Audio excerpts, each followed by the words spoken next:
Hello everyone. I am the storyteller and I am here to help you today. I know you use this video to fall asleep, so before that, like the video and subscribe to the channel. Also, where are you from and what time are you watching? Now get comfortable and relax. The quiet contagion, the violet tone. Phase 1, the unsettling mundane. It began with a color.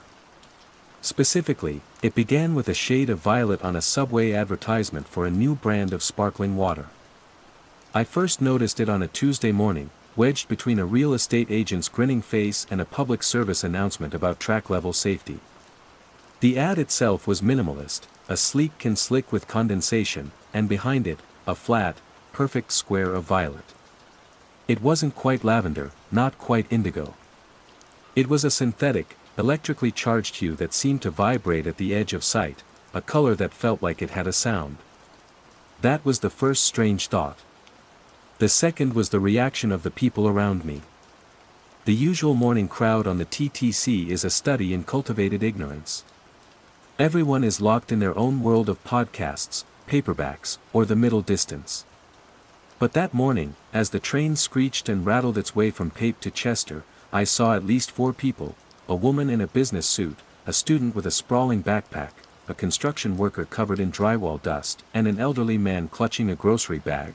Let their eyes linger on that patch of violet. It wasn't a curious glance. It was a pause, a momentary fixation, a deep, silent inhalation of the color. Just for a second. 2, at most. Then they blinked and looked away, their faces as placid and unreadable as before. I dismissed it. Viral marketing. Some clever trick of optics designed to catch the eye. I was a freelance archival consultant, working on a project for the University of Toronto, and my days were spent sifting through brittle paper and faded photographs. My brain, I reasoned, was simply starved for novelty, overinterpreting a mundane advertisement. I was also 3 months out from Sarah leaving, and my mind had a tendency to clutch at any distraction to avoid chewing on the gristle of that particular failure. Stress, I told myself. It's just stress. Then I heard the tone. It was faint, hiding beneath the train's clatter and the electric hum of the third rail. A low, pure, resonant frequency, like a single, impossibly sustained note from a cello made of glass.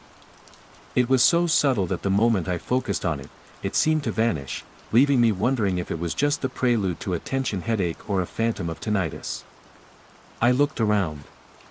No one else flinched, no one tilted their head.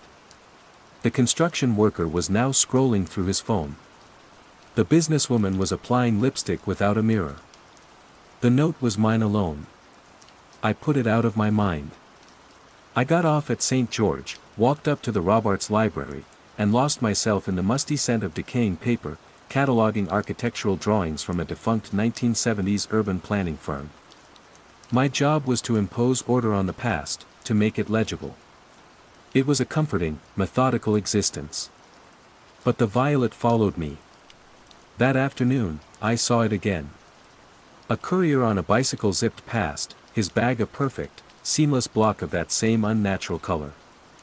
On my way home, the lid of a discarded coffee cup peeking out of a bin was the exact same shade. It was a vivid violet, according to the cup's branding. Later, I saw a woman walking a poodle wearing a tiny violet raincoat. Each time, I felt that same internal hiccup, a sense of curated wrongness. The tone came and went. In the quiet of the archives, I thought I could hear it humming from the fluorescent lights overhead.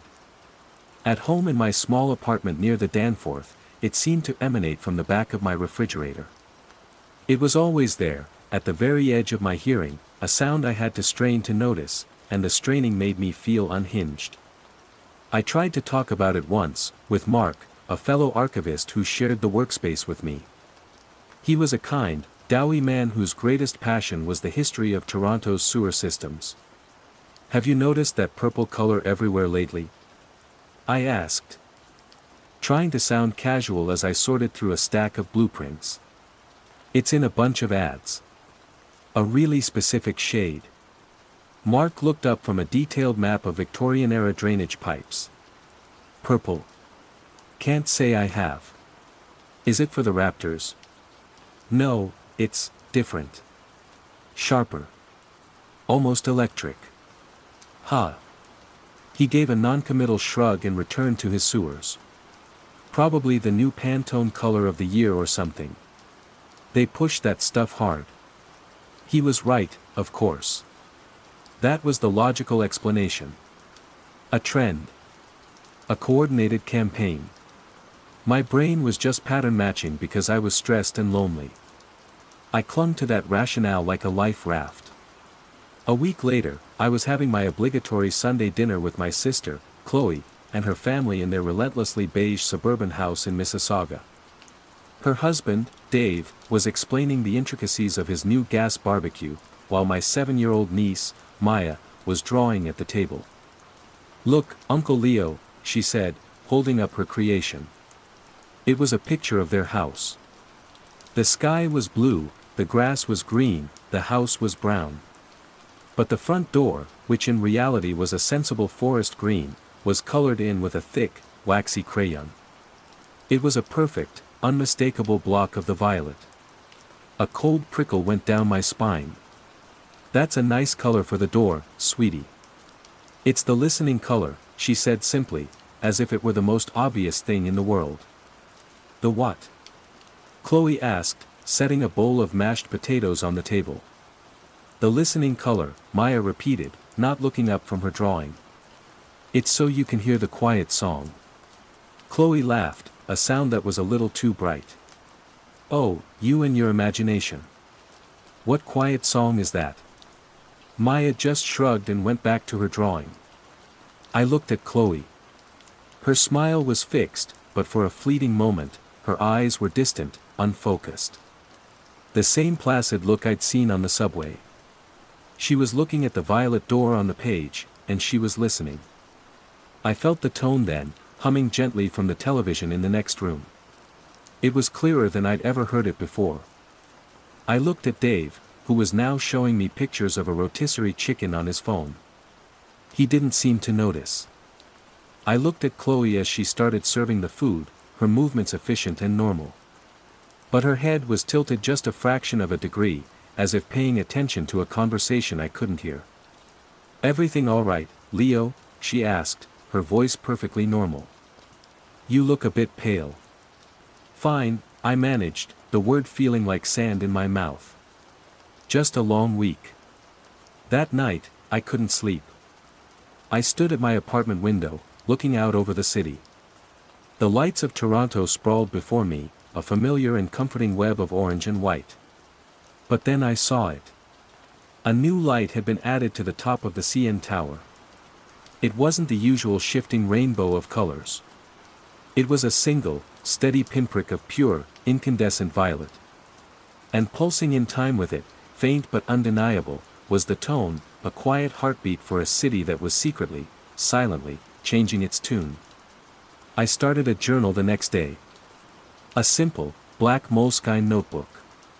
On the first page, I wrote, "Something is wrong with the color violet. Something is wrong with the quiet." I had to prove it wasn't just me. I had to prove I wasn't going insane. The project I was working on at the University Archives involved the Metropolitan Toronto Urban Renewal Initiative, from the late 1970s.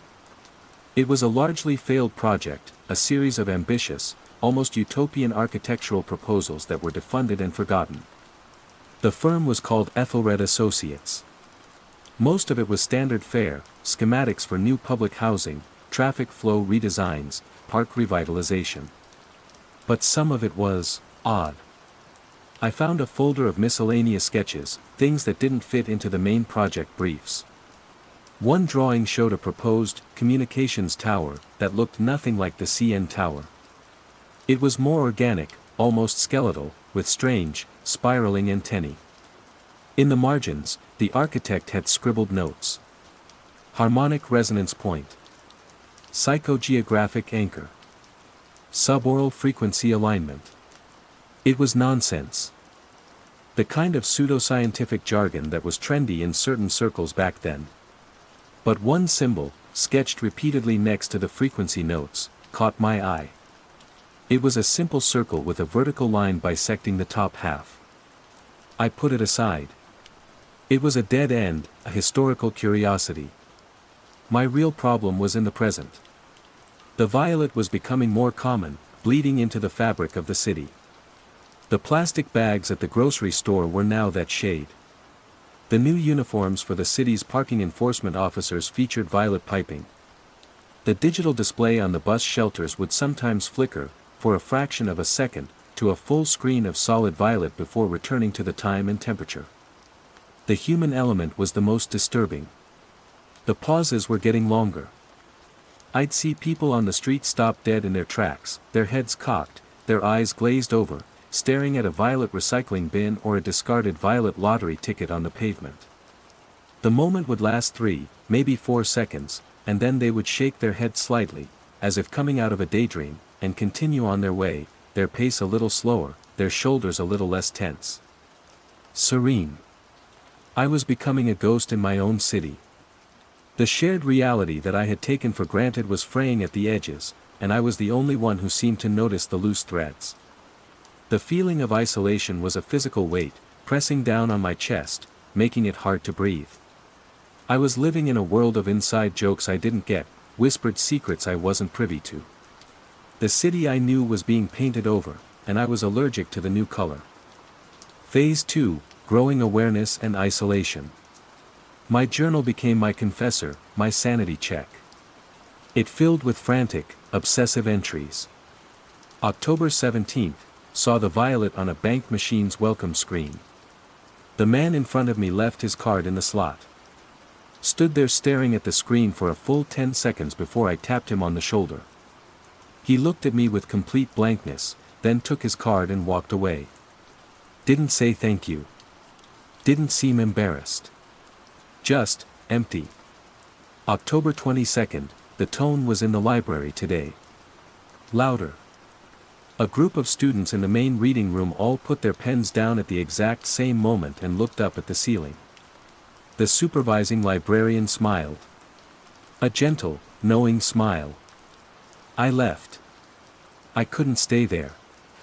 October 25th, called Chloe. Asked her about Maya's listening color. She got strangely defensive. Oh, Leo, it's just a game. Kids say the darndest things, you know. But her voice was flat, rehearsed. I asked her if she could hear a humming sound sometimes, from the appliances. A long pause. I think you need to take a holiday, Leo. You sound tired. She didn't answer the question. The world was bifurcating. There was the world everyone else lived in, a calm, increasingly pleasant place where a new color was fashionable and a background hum was just part of the urban soundscape. And then there was my world, a landscape of creeping dread, where every instance of violet was a territorial marker for an invading force, and every pulse of the tone was a turn of the screw. My attempts to find external validation were failures. I spent hours online, searching for phrases like mass auditory hallucination, violet color fixation, psychological effects of low-frequency hum.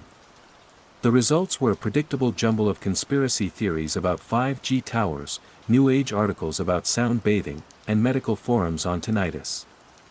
Nothing matched the specific, synchronized nature of what I was witnessing. It was too quiet, too subtle, for anyone else to have bothered creating a web page about it. Desperate, I ventured onto the fringe forums, the dark corners of the internet where paranoia was the baseline. I waded through posts about chemtrails and lizard people until I found a small, sparsely populated message board called Static on the Line. Most of it was the usual fare, but one thread, started 3 months ago, made my blood run cold. The thread was titled Anyone Else Hearing the Hum? The original poster, a user named Cassandra_7, wrote, "This is going to sound crazy. I live in Toronto. For the past couple of months, I've been hearing a low-frequency tone. It's not tinnitus, I've had that checked. It's external. I'm a sound engineer, I know the difference. It seems to be centered on the downtown core. And the weirdest part? Sometimes it feels intentional. Structured. My heart hammered in my chest. I scrolled through the replies. Most were dismissive. But a few were from people in other cities, Chicago, London, Tokyo, reporting similar, vague phenomena. Then, a new post from Cassandra_7, just a week old. Update, there's a visual component now. A color. A specific shade of violet. Am I losing my mind? I spent 2 hours crafting a reply, writing and rewriting, terrified of sounding like a lunatic. In the end, I kept it simple. User, Archivist 11. I see it too. I hear it too. You are not losing your mind. The response came less than an hour later. A private message. From, Cassandra_7. Thank God. I thought I was alone. We need to talk. We arranged to meet. The location was her choice, a small, noisy cafe in Kensington Market, a pocket of the city that still felt chaotic and untamed, a place I hoped the serene placidity of the contagion hadn't yet reached. As I waited, nursing a coffee, I noticed the sugar packets on the table. They were white, but the brand logo was printed in that familiar, sickening violet. The cafe was busy, but as my eyes fixated on the packet, the ambient noise seemed to recede, and the tone swelled in my ears, a low, predatory thrum. I squeezed my eyes shut, pushing it away. When I opened them, a woman was standing by my table. She was maybe in her early 30s, with sharp, intelligent eyes and dark hair pulled back in a messy bun. She was holding a large, professional-looking microphone. Archivist 11, she asked, her voice low. I'm Alani. Cassandra_7. Leo, I said, my voice hoarse. She slid into the booth opposite me, placing the microphone on the table. You have no idea how glad I am to see you. I've been recording it, you know. The tone. You can record it? Oh, yeah. She tapped the microphone. It's real. It's a clean sine wave at around 33 Hz. Technically infrasound, right at the lowest limit of human hearing. Most people wouldn't consciously register it. But it's there. And it's not static. It's modulated. It carries information. Information. The word landed like a stone in my stomach. What kind of information? I don't know. It's a complex waveform. Not like any broadcast signal I've ever seen. It's more like language. Or code. She leaned forward, her eyes intense. And it's getting stronger. The amplitude has increased by 6 decibels in the last month. And the violet appears where the signal is strongest. It's like a visual representation of the sound's peak intensity. We talked for 2 hours. It was like finding water in a desert. I told her about the people pausing, the vacant stares, my niece's listening color. She told me about seeing broadcast technicians at the CBC tower working on an antenna, all of them wearing violet armbands, moving with a strange, synchronized grace. We shared our notes, our fears, our mounting sense of isolation. We weren't crazy. We were witnesses. Alani's presence was a shield, but it also made the threat feel more concrete, more real. This wasn't just a subjective delusion. It was a measurable, physical phenomenon. A signal being broadcast across the city, a signal that was rewriting the people who heard it. The next day, I went back to the Ethelred Associates archive with a new sense of purpose. The strange blueprints, the esoteric notes, they weren't just historical oddities anymore. They were a potential lead. I pulled out the folder of miscellaneous sketches, my hands shaking slightly. The symbol, the circle with the bisected upper half, was everywhere in the margins. I'd thought it was just a doodle. Now, looking at it, it seemed more deliberate. Almost like a circuit diagram symbol, or a letter from a forgotten alphabet. I scanned the drawing of the strange, skeletal tower and the notes beside it. Harmonic resonance point. Suboral frequency alignment. I took a photo of the symbol with my phone and sent it to Alani. Her reply came minutes later. Leo. Where did you get this? I told her about the archives. Leo, I've seen this before. I've been running the audio of the tone through a spectrogram to visualize the wave patterns, the modulation, the information it's carrying. It creates patterns. And this symbol, or something very close to it, appears as a recurring motif in the data. Over and over again. Like a logo. Or a signature. A signature. The project was from the 1970s. Defunct. Forgotten. But the signal was active now. Was it possible that this wasn't new? That it was something old, something that had been lying dormant in the city's foundations, and had just been switched on? The thought was terrifying. This wasn't an invasion from outside. This was something from within. A quiet contagion buried in the city's own DNA, now waking up. My work became an obsession. I wasn't just an archivist anymore, I was an archaeologist, digging for the source of a modern plague in the fossil record of the city's past. I stayed late every night, poring over zoning requests, materials requisitions, budget proposals for the Ethelred project. Most of it was a dead end. But then I found it. A single invoice, misfiled in a box of plumbing schematics. It was for the purchase of several tons of a specific mineral aggregate. Bismuth telluride compound with a unique crystalline structure. The delivery address wasn't for a construction site. It was for a deep-level excavation beneath what was, at the time, a major telecommunications hub in the downtown core. The invoice was stamped with a small, unassuming logo. It was the circle, with the bisected upper half. The project was codenamed Resonance.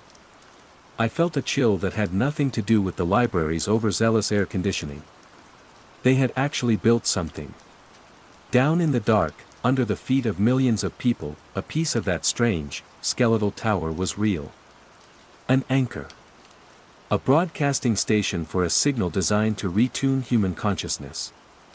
That evening, the contagion escalated. I was walking home when I saw it. On Yonge Street, in the heart of the city's busiest district, every single digital billboard, from the Eaton Center to the Hard Rock Cafe, flickered in unison. For 5 solid seconds, the usual cacophony of ads for cars, movies, and soft drinks was replaced by a single, silent, perfect screen of solid violet. And every single person on the street stopped. Not just a few people this time. Everyone. Hundreds of them. They stopped walking, stopped talking, stopped living. They stood perfectly still, their faces tilted up towards the silent violet screens, their expressions not of shock or confusion, but of profound and placid reverence. The only sounds were the distant wail of a siren and the low, pervasive hum of the tone, which I could now feel vibrating in the bones of my skull. I was the only one moving. I stumbled backwards, bumping into a man who didn't even flinch. His eyes were wide, glassy, and fixed on the light. I was an anomaly, a glitch in the new, serene system. The sense of isolation was no longer a feeling, it was a physical fact. I was utterly, terrifyingly alone, a conscious man in a city of sleeping saints. After 5 seconds, the billboards flickered back to normal, and the people began to move again, their collective trance broken. But something had shifted. The peace was deeper now. The silence between them more profound. They were connected to something I was not. I ran. I didn't know where I was going. I just ran, my heart pounding, the violet light burned onto the back of my retinas. The quiet contagion was over. The saturation had begun. Phase 3, the nature of the threat and escalation. They're synchronizing, Alani said, her voice tight with a fear that mirrored my own. We were in her studio apartment, a space cluttered with audio equipment, cables snaking across the floor like metallic vines. A large monitor displayed the undulating green line of the tone's waveform. The signal isn't just a background hum anymore. It's issuing commands. Stop. Look. Listen. Simple, for now. But it's a network. A hive mind, mediated by sound and color. I showed her the invoice for the bismuth telluride compound. Her face paled as she looked at the address. That's right under the main broadcast nexus for Bell and Rogers. If you wanted to piggyback a signal onto the entire city's electronic infrastructure, that's where you'd put your transmitter. So Ethelred Associates succeeded, I said, pacing the small room. They built their resonance machine in the 70s. Why turn it on now? And who? Maybe it was never turned off, Alani countered, her eyes fixed on the screen. Maybe it's always been running at a low, subliminal level. A maintenance dose. And someone, or something, just cranked up the volume. Our theory solidified, a horrifying piece of speculative fiction that felt sickeningly real. The Resonance Project wasn't just an architectural folly, it was an instrument. An instrument designed to play the city's inhabitants. The violet was a focusing agent, a visual mantra. The tone was the music. And the purpose? Not control in the jackbooted, Orwellian sense. It was something stranger. It was harmonization. The eradication of psychological static. Of anxiety, of dissent, of jagged-edged individuality. It was sanding down the human soul to a smooth, uniform surface. The end result was not slavery, but a profound, unnerving peace. A quiet, smiling apocalypse. The world outside Alani's window was proving our theory correct. The changes were no longer subtle. You could see the harmony in the way traffic flowed, cars merging without aggression, pedestrians crossing in perfectly timed waves. There were no more arguments on the street, no more shouting matches or blaring horns. The city's ambient noise level had dropped significantly. To anyone else, it would seem like a miracle of urban civility. To us, it was the sound of erasure. The affected, which was now nearly everyone, had developed new, shared behaviors. At certain times of the day, always on the hour, large groups would simply stop what they were doing and turn their heads to face the CN Tower, where the violet light now burned day and night. They would stand for a minute in silent communion before resuming their activities as if nothing had happened. They were tuning in. Our alliance was a small island in an ocean of placidity. Alani worked relentlessly, trying to find a counter-frequency, a way to jam the signal. I continued my archival deep dive, searching for anything about Ethelred's personnel, its funding, its ultimate purpose. The firm's records were maddeningly clean. The principal architects had retired and moved away years ago. The parent company that had bankrolled them, a shadowy holding corporation called Ambit Solutions, had dissolved in the 1980s. The name Ambit snagged in my brain. Ambit Solutions. Vivid violet. It was too close to be a coincidence. They had branded their own reality-altering color. The threat began to personalize. One evening, I got a call from my sister, Chloe. "Leo. We're worried about you," she said. Her voice was calm, melodic, infused with an unnatural empathy that made my skin crawl. It was the voice of a grief counselor, not my sister. "You haven't been returning my calls. You seem so stressed lately. So, dissonant." Dissonant. The word was a scalpel. "I'm fine, Chloe. Are you? It feels like you're fighting something." "You don't have to fight it, Leo. It's so much easier to just listen. The quiet is so beautiful. We miss you. We want you to be part of the harmony." Behind her voice, I could hear it. The tone. Not from my apartment, but through the phone line itself. It was clean and pure, a carrier wave for her words. "What have you done to Maya?" I asked, my voice shaking with anger. "Maya is wonderful," Chloe replied, her tone never wavering. "She's so calm now. No more tantrums. She's connected. She hears the song. We all do. Why can't you?" I hung up, my hand trembling. They weren't just infected. They were evangelists. They saw my immunity not as health, but as sickness. My resistance was a flaw they wanted to correct, out of a twisted, serene form of love. My temporary ally was also becoming a liability. The constant exposure to the tone, even through her recording equipment, was taking a toll on Alani. She started getting headaches. She would zone out for long periods, staring at the waveform on her screen. "It's beautiful, you know," she murmured one afternoon, her eyes unfocused. "The structure. It's so perfect." "Alani," I said sharply, touching her arm. She flinched, snapping back to awareness. "Sorry," she said, shaking her head. "It's insidious. It gets inside you. It feels like it's offering a solution to every problem you've ever had. A release." She was fighting a battle on two fronts, one against the signal itself, and one against the part of her that wanted to surrender to it. My archival search finally yielded a breakthrough. Tucked into the bottom of a box of financial records was a slim, leather-bound journal. It belonged to the lead architect of the Resonance Project, a man named Dr. Eris Thorne. The entries were dated from 1978. November 4th, the Ambit Group is pleased with our progress.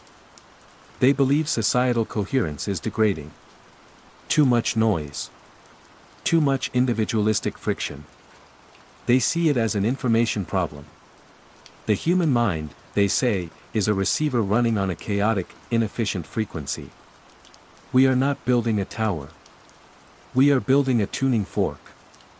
November 19th, the bismuth telluride core has been successfully installed. Its crystalline lattice is perfect for harmonic amplification. When activated, the entire city's power grid and metallic infrastructure will become a resonating chamber. We will be able to imprint a baseline emotional state.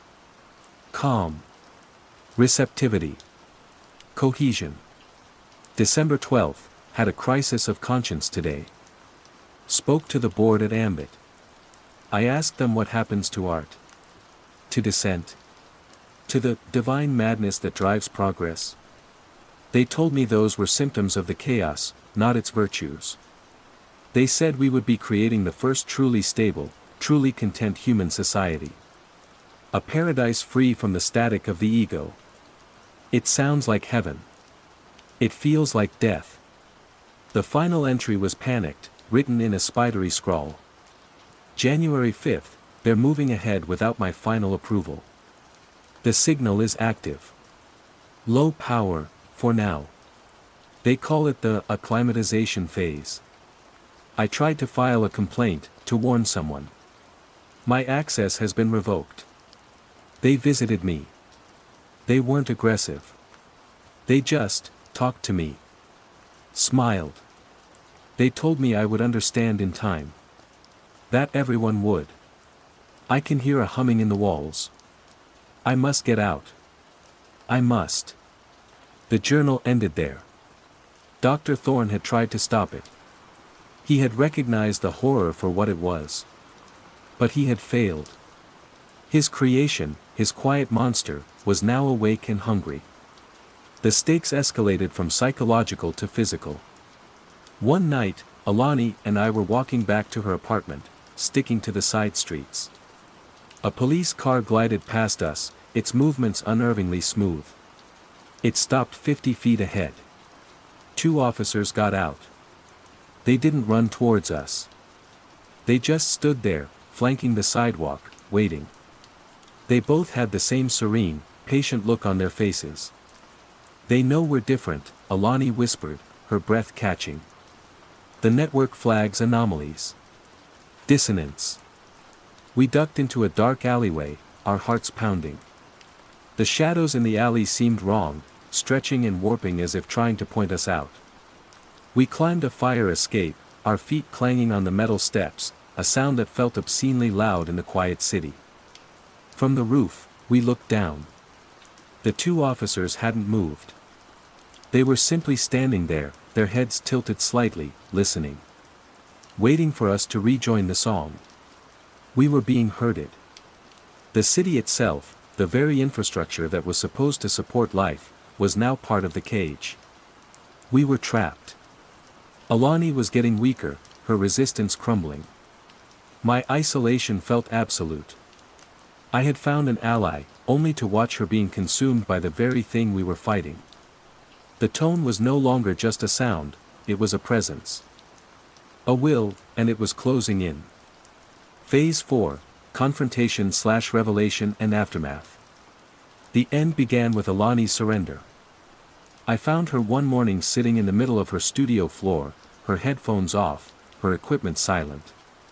She was bathed in a soft light filtering through the window, and on her face was an expression of beatific calm I had come to dread. The spectrogram on her monitor was no longer displaying a simple green line. It now showed a complex, mandala-like pattern of interlocking circles and lines, glowing in a soft, digital violet. It was the completed signature of the tone. "It's not a code, Leo," she said, her voice a soft, melodic whisper. I was wrong. "It's a map." "A map to what?" I asked, my voice hollow. "To a better place. Not a physical place. A state of being. No more noise. No more fear.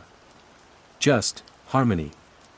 She looked at me, and for the first time, her eyes held no trace of the sharp, analytical woman I had met in the cafe.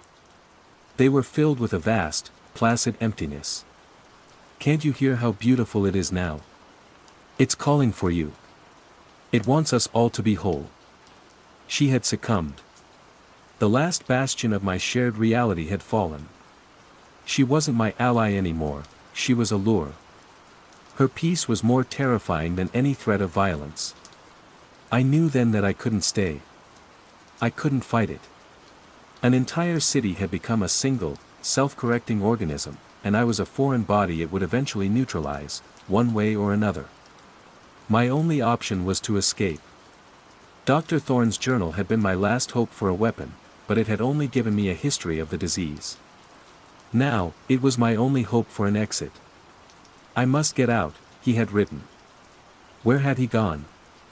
I spent a frantic hour tearing through the rest of his archival box, looking for anything, a letter, a note, a travel receipt. I found nothing. My escape had to be immediate. I packed a small bag, the journal, a change of clothes, all the cash I had. I smashed my phone, knowing it was a tracking device. I looked out the window. The city moved with the slow, graceful rhythm of a coral reef. Beautiful. Perfect. Dead. My confrontation wasn't with a villain in a tower. It was with the streets, the buildings, the very air of the city I had called home. I had to walk through the belly of the beast. I put on a baseball cap, pulled it down low, and stepped out into the quiet new world. Walking to Union Station was a psychological gauntlet. Everyone I passed moved with that same serene purpose. No one jostled, no one hurried. They would part before me, their movements fluid, their eyes holding that placid, violet-tinged vacancy. They weren't hostile, but they were aware of me. I was a discordant note in their symphony, a patch of static on their clean line. I could feel their collective, silent attention, a gentle pressure urging me to stop, to listen, to join them. The tone was everywhere, a physical vibration in my teeth, a comforting, poisonous lullaby. At the station, the departure board was a sea of on-time trains. The usual chaos was replaced by an eerie, efficient calm. People waited in neat lines, their faces tilted towards the violet-glowing information screens. I bought a ticket for the first train heading west, a VIA rail train to Vancouver, its route a thin, hopeful line stretching across the continent. As I waited on the platform, I saw her. My sister, Chloe. She was standing at the far end, near the front of the train, with my niece, Maya. They weren't looking for me. They were just standing there, part of the silent, waiting crowd. Chloe's hand rested on Maya's shoulder. They both looked up at a security camera, its red light replaced by a soft violet one, and they smiled. A gentle, shared, private smile. My heart broke. It was a goodbye to a family that was already gone, lost to a peace I could never accept. The train doors hissed open. I boarded, found a seat, and didn't look back. As the train began to pull away, sliding out from under the concrete canopy of the station, I pressed my forehead against the cool glass. The CN Tower, with its unwavering violet eye, receded into the distance. The tone, which had been a roar in my skull, began to fade with every click of the wheels on the track. Diminishing from a physical presence to a faint hum, and finally, to a memory. The aftermath is not an ending. It's a permanent state of exile. I live now in a small town in the British Columbia interior, nestled in a valley between mountains that scrape the sky. I work a manual labor job at a lumber yard. The work is hard, the air is clean, and the nights are profoundly, wonderfully silent. There are no grand signals here, no urban symphonies. But I am not free. I am forever changed, a refugee from an altered reality. I scan every new advertisement, every piece of colored packaging, for that specific shade of violet. My eye twitches at certain shades of purple in a sunset. Sometimes, when the wind blows just right through the pines, I think I can hear a faint, low hum, and my blood runs cold. Is it a memory? Or is it the signal, spreading silently along the continent's metal spine, a quiet contagion seeking out the last pockets of static? I found an article online last week, on the library's slow public computer. It was from a major news outlet. The headline read, "Toronto named world's most livable city for third year running." The article praised the city's unprecedented drop in crime, its efficient transit, and the remarkable civic harmony of its populace. It was accompanied by a photograph of young Dundas Square. The crowds were dense but orderly. The digital billboards shone brightly. And in the center of it all, a new, beautiful fountain had been erected, its cascading water glowing from within with a soft, calming, violet light. Everyone in the picture was smiling. A calm, peaceful, unified smile. I closed the browser. I know what that harmony cost. I am the dissonance. I am the noise. And I am utterly, irrevocably alone, listening to the silence and wondering how long it will last. Streetlight Scripture. Phase 1, the unsettling mundane. My world had shrunk to the size of a walk. A 4.7-kilometer loop, to be precise, according to the tracking app on my phone. From the front door of my terraced house in Apsley, just south of Hemel Hempstead town centre, down to the canal, along the towpath until the ornamental iron bridge, then back up through the quiet cul-de-sacs of the old paper mill development. It was my ritual, the sealant on a day spent staring at spreadsheets, coaxing pivot tables into revealing truths about regional sales figures for a faceless London firm. I was a data analyst, a professional pattern spotter, which was, I suppose, the beginning of the problem. The first time I noticed the lights, it was a Tuesday in late October. The sun had bled out of the sky by 6, leaving behind a bruised purple dusk that clung to the damp brickwork. The council had recently replaced the old, soupy orange sodium lamps with new LEDs. They were brighter, whiter, casting shadows as sharp and clean as scalpel cuts. On Bellswains Lane, the third streetlight from the corner of the main road began to blink. It wasn't a flicker, not the epileptic stutter of a bulb on its last legs.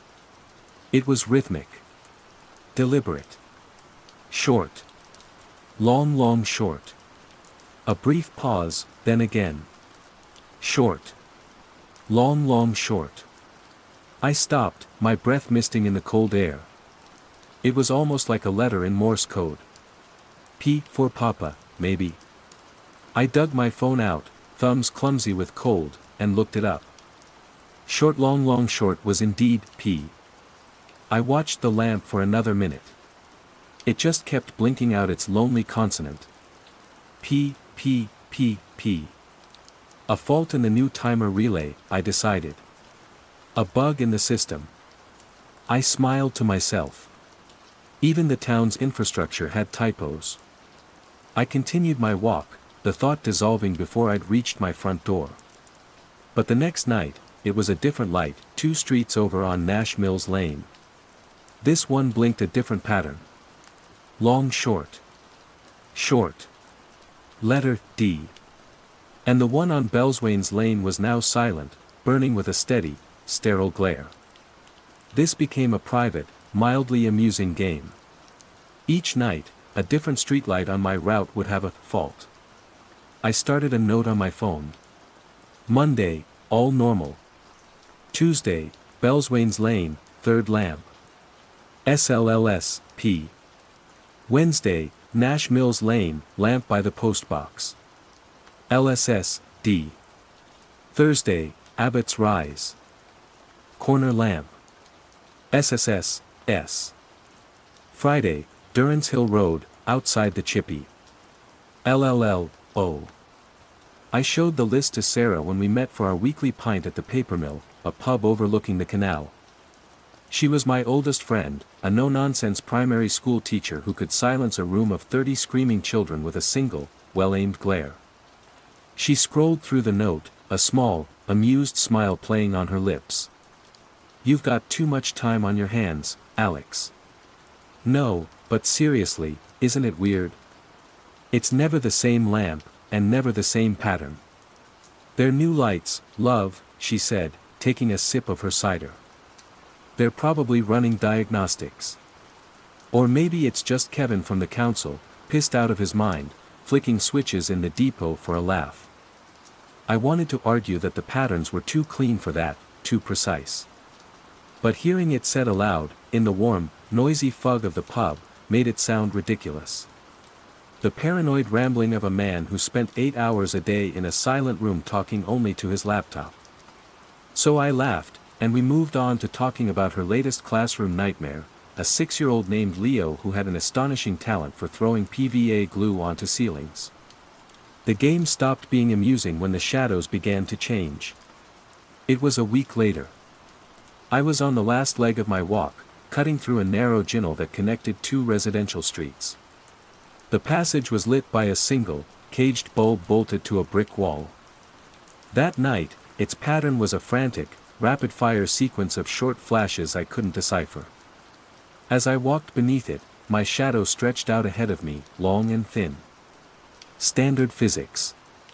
But for a split second, as I passed the epicenter of the light, the shadow of my head seemed to linger, turning to look back at me even as my body continued forward. I physically recoiled, stumbling against the cold brick. I spun around. The ginnel was empty. My heart was a frantic drum against my ribs. I looked at my shadow again. It was just a shadow, a perfect, motionless silhouette falling away from my heels. A trick of the light. A micro-sleep. Stress. My mind, the pattern spotter, churned out rationalizations like a factory production line. I was working too hard. I wasn't sleeping well. My subscription to the world's anxieties, delivered fresh each morning via my phone, was taking its toll. The blinking light, the shifting shadow, they were artifacts of a tired mind projecting its own frantic code onto the mundane. I went home and made chamomile tea. I did not go for a walk the next day. Or the day after. For a week, I stayed inside after sunset. My world was the humming refrigerator, the clicking keyboard, the distant drone of traffic on the A41. It felt safe. Normal. The craving for my walk, for the crisp night air, became a physical ache. On the 8th day, I gave in. I told myself I'd take a different route, avoiding the ginnel, sticking to the busier roads. Everything was fine until I reached the canal towpath. The water was a sheet of black glass, reflecting the lights from the flats on the opposite bank. The LED lamps along the path were steady, thank God. But as I walked, I noticed the shadow of the railing beside me. It fell across the tarmac in a neat, repeating pattern of vertical and horizontal bars. Except, in one spot, the shadow of a vertical bar was bent, crooked at a 45-degree angle, as if the post casting it had been warped by a giant, invisible hand. I stopped and touched the post itself. It was cold, rigid, and perfectly straight. I looked back at the shadow. Still bent. I took a step to the left, and the shadow straightened. I stepped back to the right, and it bent again. It was position dependent. An optical illusion, perhaps, caused by the interplay of multiple light sources from the flats across the water. My brain, the analyst, was working overtime to find the logical explanation. But the part of my mind that had been a child, the part that knew there were monsters under the bed, wasn't buying it. It felt wrong. It felt like looking at a photograph where someone had crudely photoshopped a detail, leaving the seams of their deception visible. I walked the rest of the way home at a pace just shy of a run. I locked my door, drew the curtains, and stood in the center of my living room, listening to my own ragged breathing. The house was silent, but I could feel it, a low thrumming in the bones of the building, a resonance that I'd always mistaken for the background noise of life. It was the hum of electricity in the walls. And for the first time, it didn't sound constant. It seemed to pulse, to wax and wane in a slow, rhythmic beat. Short. Long short. I clamped my hands over my ears, but the sound wasn't coming from outside. It was inside. A vibration in my teeth, in my skull. I stumbled into the kitchen and threw the main breaker switch on the fuse box. The house plunged into darkness and silence. The humming stopped. I stood there in the absolute, terrifying quiet for a long time, the only pattern left the frantic, biological code of my own terrified heart. The world outside my blackout was still humming its new, quiet tune, and I was beginning to realize that there were no logical explanations left. There was only the pattern, and the growing certainty that I was the only one reading it. My work began to suffer. I'd stare at a data set, the columns of figures blurring into meaningless hieroglyphs. The patterns I was paid to find seemed trivial, absurd, compared to the ones asserting themselves on my reality. My manager, a man named Davies who I only ever spoke to via Teams, sent me a clipped email asking if my focus was properly aligned with Q4 objectives. I sent back a meaningless corporate apology. I tried to force normalcy. I invited Sarah over for dinner. I cooked a passable spaghetti bolognese and we opened a bottle of cheap Merlot. "You look like crap, Alex," she said, foregoing any preamble. "Are you okay?" "Just tired. Work's been a killer." "You said that last week." "It's more than that. You're twitchy." I took a deep breath. I had to try. "Sarah, do you ever feel like things are off?" "Just slightly. The way a sound echoes, or the way a light falls." She put her fork down, her brow furrowed with genuine concern. "Off how?" "I don't know how to explain it. It's like the world is being badly edited. Little glitches. I was walking past the new build on the corner yesterday, and the brickwork, it didn't look right. The mortar lines seemed to shift, to flow, just for a second." Sarah stared at me, her expression unreadable. "You've been spending too much time alone in that house. I think you need to take a break. A proper one. Come out with me and the girls on Saturday. We're going into St. Albans, get some cocktails, act like idiots." "It's not in my head," I said, my voice quieter than I intended. "I didn't say it was," she said gently, but her eyes did. Her eyes said I was stressed, I was lonely, I was inventing specters to populate my empty life. "Just have a night off from thinking about it. Please. For me." I agreed, but I knew it was useless. You can't take a night off from the color of the sky, or the laws of physics. That Saturday, I cancelled on her with a lie about a stomach bug. The truth was, I couldn't face the thought of St. Albans at night. I couldn't bear the thought of all those streetlights, all those shadows, all whispering a language I was just beginning to understand. My isolation wasn't just a feeling anymore, it was a physical constant, a room I had walked into whose door had vanished behind me. Underscore underscore underscore underscore underscore underscore underscore underscore underscore underscore underscore underscore underscore underscore underscore underscore. Phase 2, growing awareness and isolation. The journal started as a continuation of the note on my phone, but it quickly metastasized. It was a cheap A4 notebook from Tesco, with a flimsy cardboard cover depicting a serene mountain landscape that felt like a cruel joke. Inside, my hurried scrawl documented a world that was quietly coming apart at the seams. October 28th, the humming is definitely linked to the lights. Went out at 2 a.m. The light at the end of my road was pulsing a complex sequence, SLSSLSSSSL, I lost track. Stood under it. The hum in my molars matched the rhythm perfectly. It's a transmission. I'm not just seeing it, I'm feeling it. November 2nd, saw Mrs. Higgins from number 42 watering her dead hanging baskets. She was moving with this strange fluid economy, her arm tracing a perfect arc with the watering can, over and over. She wasn't looking at what she was doing. Her head was tilted up towards the streetlight, even though it was midday and the light was off. Her expression was placid, serene. She looked like she was listening to a beautiful piece of music. November 5th, bonfire night. Expected chaos, but the fireworks seemed subdued. The flashes of color in the sky were sharp, but the bangs were muffled, distant, as if happening behind a thick pane of glass. The dominant sound was the incessant, underlying hum of the grid. The streetlights flickered in counter-rhythm to the explosions. No one else seemed to notice. They just oohed and awed at the muted displays, their faces upturned, bathed in the steady, pulsing glow of the lamps. My attempts to find corroboration were exercises in futility. I'd try to point things out to people.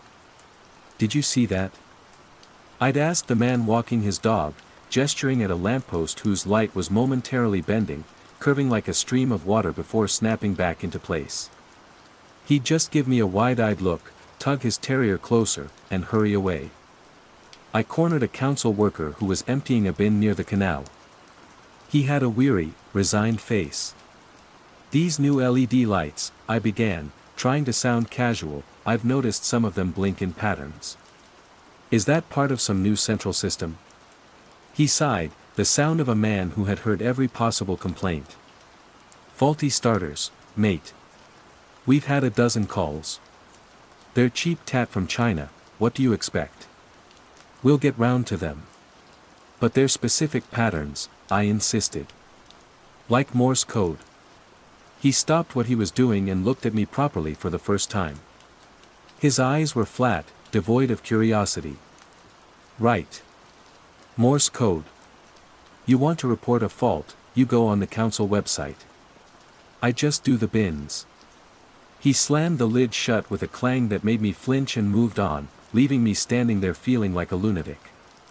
My isolation deepened. Sarah stopped calling as often. Our conversations had become circular and strained. I'd try to explain the latest impossible thing I'd seen, and she'd try to steer me toward seeing a GP. Our friendship, once the most stable data point in my life, was becoming corrupted. The last time we spoke on the phone, her voice had a new, carefully patient tone that was more alienating than any argument. "Alex, I'm worried about you," she'd said. "I'm fine, Sarah. I'm just paying attention." "To what?" "Shadows bending." "Look, my mum's cousin, she had a sort of breakdown a few years back. It started like this. She thought the TV was sending her messages." "It's not like that," I snapped, then instantly regretted it. "I'm sorry. It's just real. It's happening." "Okay," she said, the word a soft wall between us. "Okay, Alex." That conversation felt like a door closing. I was on my own. My research became my only companion. I fell down rabbit holes of internet forums dedicated to everything from electromagnetic hypersensitivity to gang stalking to esoteric physics. They were communities of the isolated, but their theories felt too human, too rooted in conspiracies of men. They wrote about 5G towers and government mind control. It felt small, petty, compared to what I was experiencing. This wasn't a conspiracy. It felt geological, fundamental. It felt like the operating system of the universe was being quietly updated, and I was the only one seeing the patch notes. Then I found the red herring, or what I thought was the red herring. A post on a local Hertfordshire history forum, dated 6 years prior. The user, Gade Valley Man, was asking if anyone had old photographs of the area around my house before the new estate was built in the 1980s. A second user replied with a link to a digitized county archive. I clicked it. It led to a collection of pre-war ordnance survey maps. I found my area. My street, Alex Crescent, didn't exist. Nor did the surrounding cul-de-sacs. In their place was a large, blank space marked with a strange, spidery symbol and the words, the Kensworth anomaly. Below that, in finer print, area subject to significant magnetic and telluric variance. Development inadvisable. Kensworth was a village a few miles north. But this was pointing directly at my neighborhood. Telluric variance. I looked it up. Natural electrical currents flowing through the Earth's crust. My heart hammered. The hum. The vibration in my teeth. I spent the next 3 days digging into the Kensworth anomaly. There was almost nothing. A few geological survey footnotes from the 1920s mentioning unusual compass deviations. A local newspaper clipping from 1951 about a teen from the University of London who came to take readings and left abruptly after a week, their equipment reportedly malfunctioning in spectacular ways. Then, nothing. The post-war Newtown boom happened. Hemel Hempstead exploded outwards, and the blank spot on the map was filled in with neat rows of houses. The anomaly was paved over, forgotten. A flyer pushed through my letterbox a few days later seemed to connect the dots. It was from the council, printed on glossy paper. Get ready for a brighter, smarter Hemel. The new lamppost infrastructure grid, LIG, is now active in your area. This state-of-the-art system allows for remote monitoring, energy-saving light modulation, and future integration with smart city services. Light modulation. Remote monitoring. A smart grid. It was the perfect, terrifyingly logical explanation. A new, powerful electrical grid laid directly on top of a known area of telluric and magnetic instability. What would that do? What kind of feedback loop would that create? The natural currents of the Earth, amplified and modulated by human technology. The streetlights weren't the source. They were the speakers, broadcasting a signal that had always been there, a song from the deep earth, now given a voice.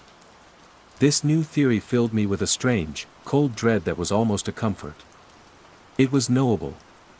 It was science, albeit a strange and terrifying branch of it. The patterns weren't a descent into madness, they were data. And I was a data analyst. This was a problem I could solve. I needed to find the source of the broadcast. The central hub. My walks became targeted expeditions. I started mapping the blinking lights, looking for a focal point. The patterns were getting more complex. No longer single letters, but strings. They were too fast to be Morse. It was a language, and I was illiterate. The environmental warping grew more pronounced, more brazen. One afternoon, I watched a puddle in the road. It was a gray, overcast day, but the reflection in the water showed a clear blue sky dotted with fluffy white clouds. I knelt, my face inches from the surface. I could see the reflection of a bird gliding across the impossible blue. I looked up. The sky was a uniform, oppressive sheet of gray.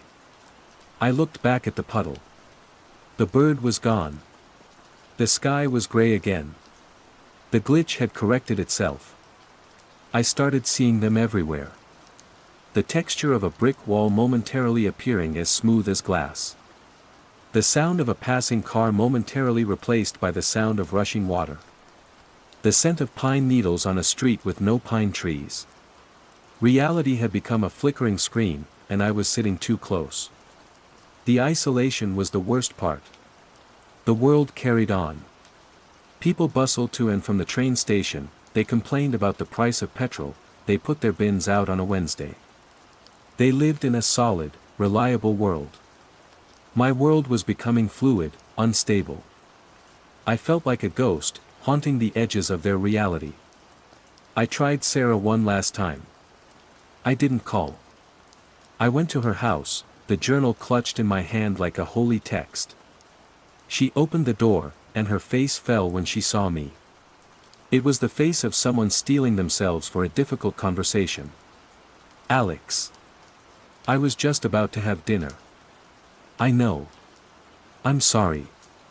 Just, please, look at this.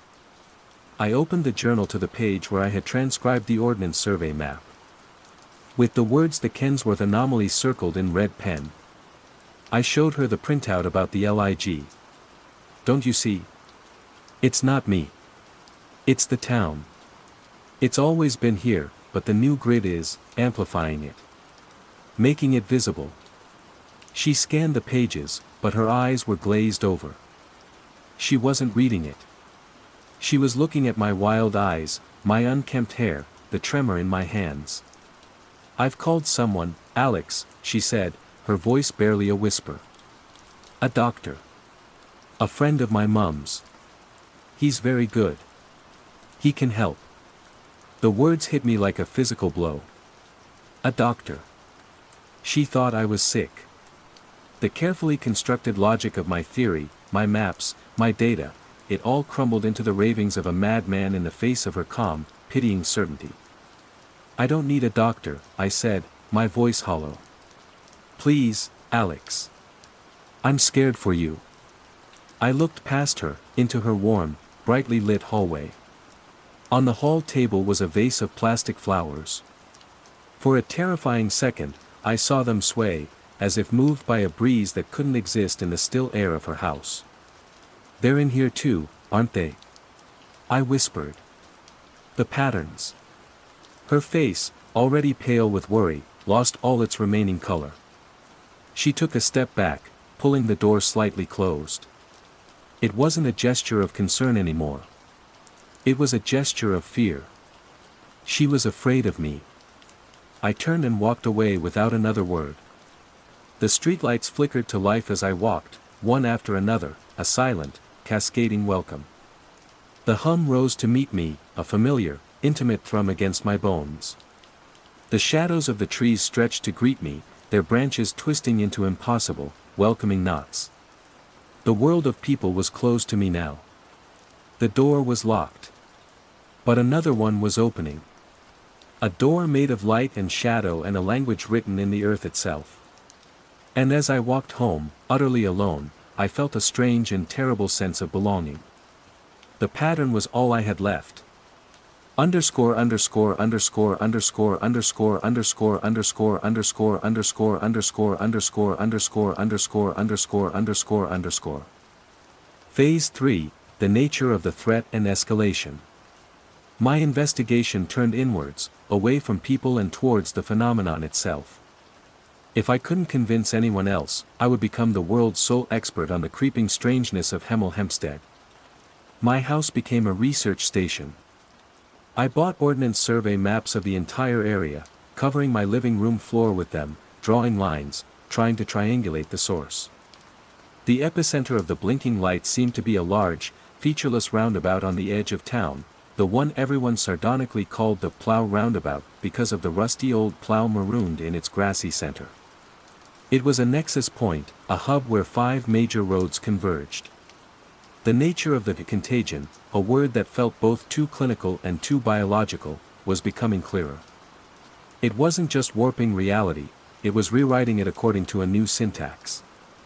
The language of the lights, the scripture, wasn't descriptive, it was prescriptive. When a puddle reflected a blue sky on a gray day, it wasn't a glitch. It was a localized, temporary assertion of a different reality. Here, the sky is blue. When a shadow bent, it was a new physical law being tested in a beta phase. Here, light does not travel in straight lines. I started trying to learn the language. I couldn't decipher it, but I could feel its grammar. The short, staccato pulses were like verbs, actions. The longer, sustained glows were nouns, states of being. The complex sequences were entire sentences, paragraphs of instruction being fed into the local environment. The escalation was subtle but relentless. It was no longer confined to my lonely night walks. It was bleeding into the day. I was on a Teams call with Davies, my manager, sharing my screen to walk him through a sales forecast. As I talked, I saw it in the reflection on my dark monitor. The ficus tree in the corner of my living room, its leaves usually still in the motionless air, was swaying rhythmically, its branches dipping and rising in perfect time with the hum from the wall socket. I faltered, my words catching in my throat. "Alex? You still with us?" Davy's tinny voice came through my headset. "Yes, sorry. Lost my train of thought." I forced myself to look away from the reflection. Back at the spreadsheet. But I knew. The scripture wasn't just outside anymore. It had found its way in. The effect on other people became more organized. It wasn't just Mrs. Higgins and her dead flowers anymore. One Saturday morning, I looked out my front window and saw a half-dozen of my neighbors all emerge from their houses at the exact same moment. They didn't speak to or acknowledge one another. They simply began to perform mundane chores in an unnerving, silent synchronicity.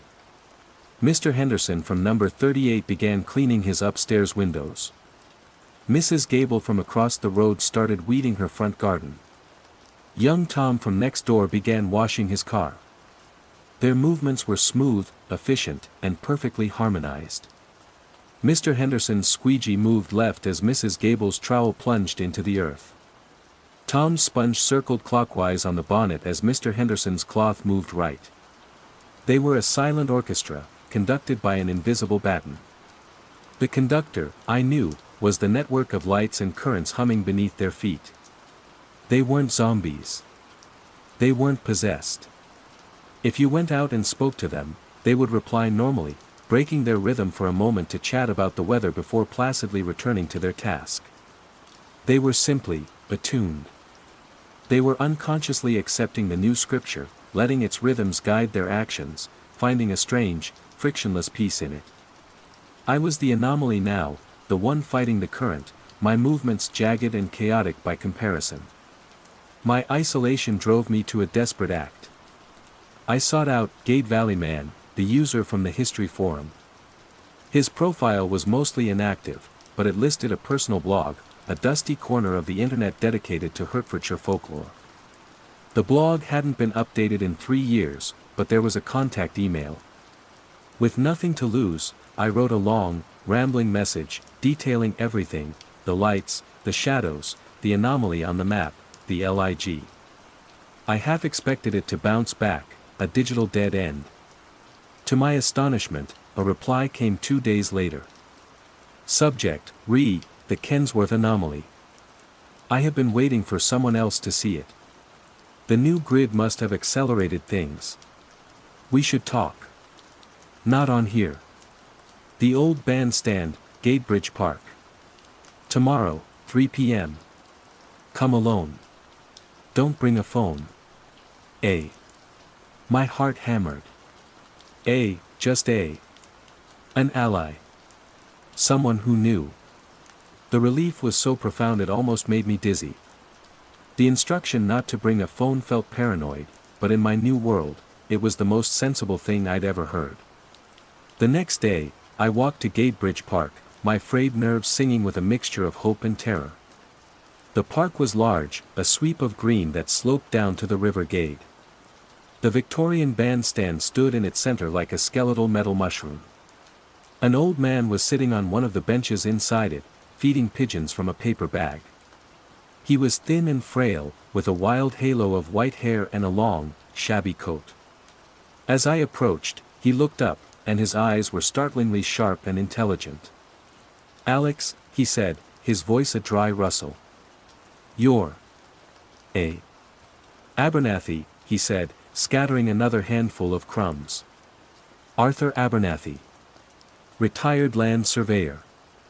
And lifelong student of what lies beneath the paving stones." For the next hour, we talked. Or rather, he talked, and I listened, rapt. He knew it all. He called it the genius loci, the spirit of the place. He said the anomaly wasn't just magnetic, it was something older, something to do with the unique geology, the confluence of chalk streams, a kind of low-level, non-sentient consciousness inherent to the land itself. It doesn't think, not like we do, Abernathy explained, his bony fingers tearing at a piece of bread. It is. It has patterns, rhythms, like a heart. For centuries, it was just a whisper. A bit of weird fog, a compass needle spinning. But we built a town on top of it. Drove pylons into it. And now this LIG. We've given the genius loci a nervous system. A voice. It's not malicious. A field of wheat isn't malicious when it sways in the wind. It's just, expressing its nature. The lights? The scripture? I asked, my voice hoarse. It's learning, he said. A grim smile on his thin lips. It's taking our technological language, binary, electrical pulses, and using it to articulate its own, more fundamental grammar. It's writing itself into existence. The bent shadows, the shifting walls, those are the first drafts.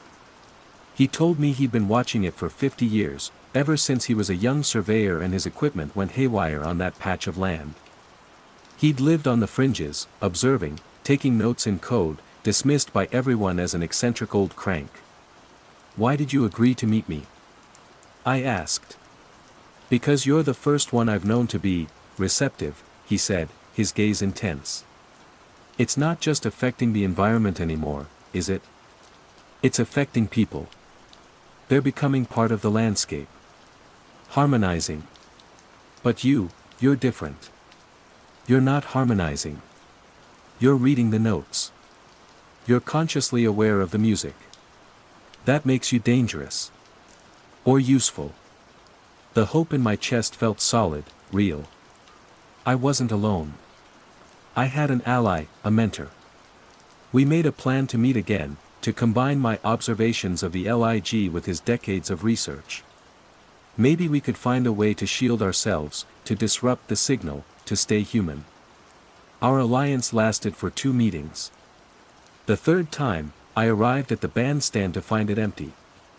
I waited for an hour, a cold knot of dread tightening in my stomach.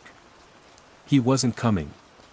I walked to the address he'd given me, a small cottage on the far side of the old town. The door was ajar. I pushed it open, calling his name.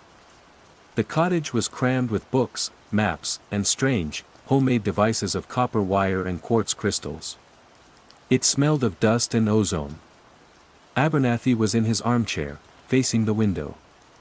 A half-empty cup of tea sat on the table beside him. Arthur? I said softly. He didn't move. I walked around the chair. His eyes were open, but they were milky, unfocused. They were staring out at the streetlight on the pavement outside. His breathing was slow and even, a soft, rhythmic sigh. His hand was resting on the arm of the chair, and his index finger was tapping against the worn fabric. Short. Long short. Over and over. P. He wasn't reading the scripture anymore. He was writing it. He had been receptive, yes. Too receptive. The signal he had studied for 50 years had finally tuned him in completely. He hadn't been consumed. He had joined the broadcast. I backed out of the cottage, my mind screaming. My one ally was gone, absorbed into the very thing we were trying to understand.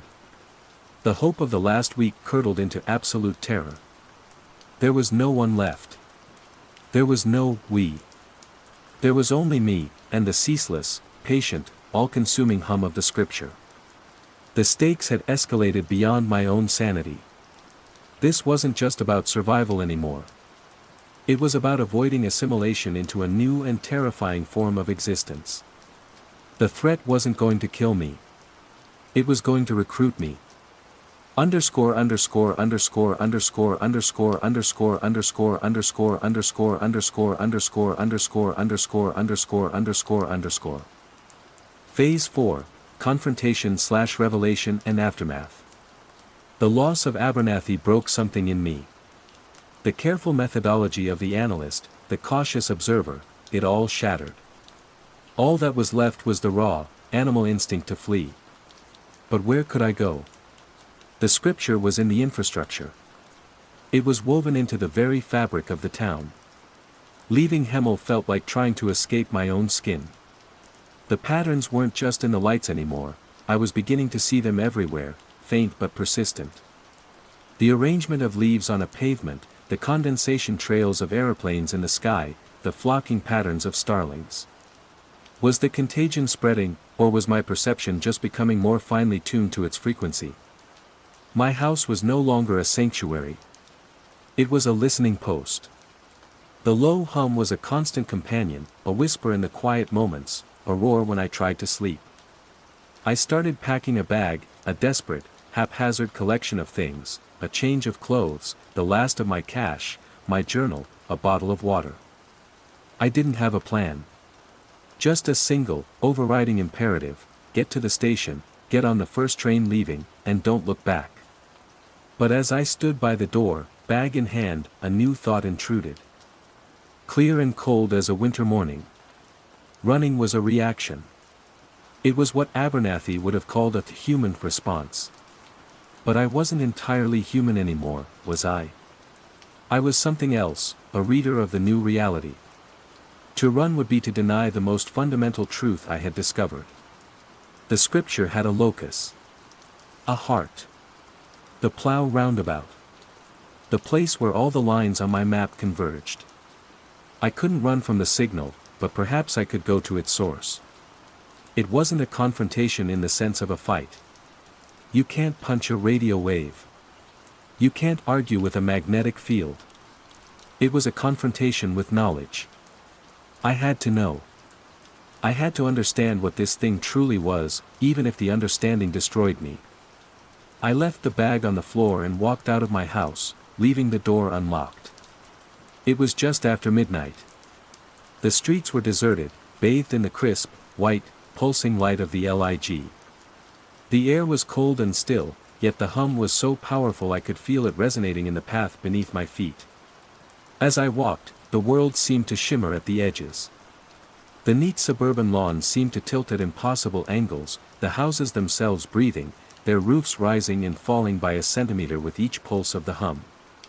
The plow roundabout was a vast, empty island of tarmac and grass under a starless sky. In the center, the old, rust-red plow sat like a sacrificial altar.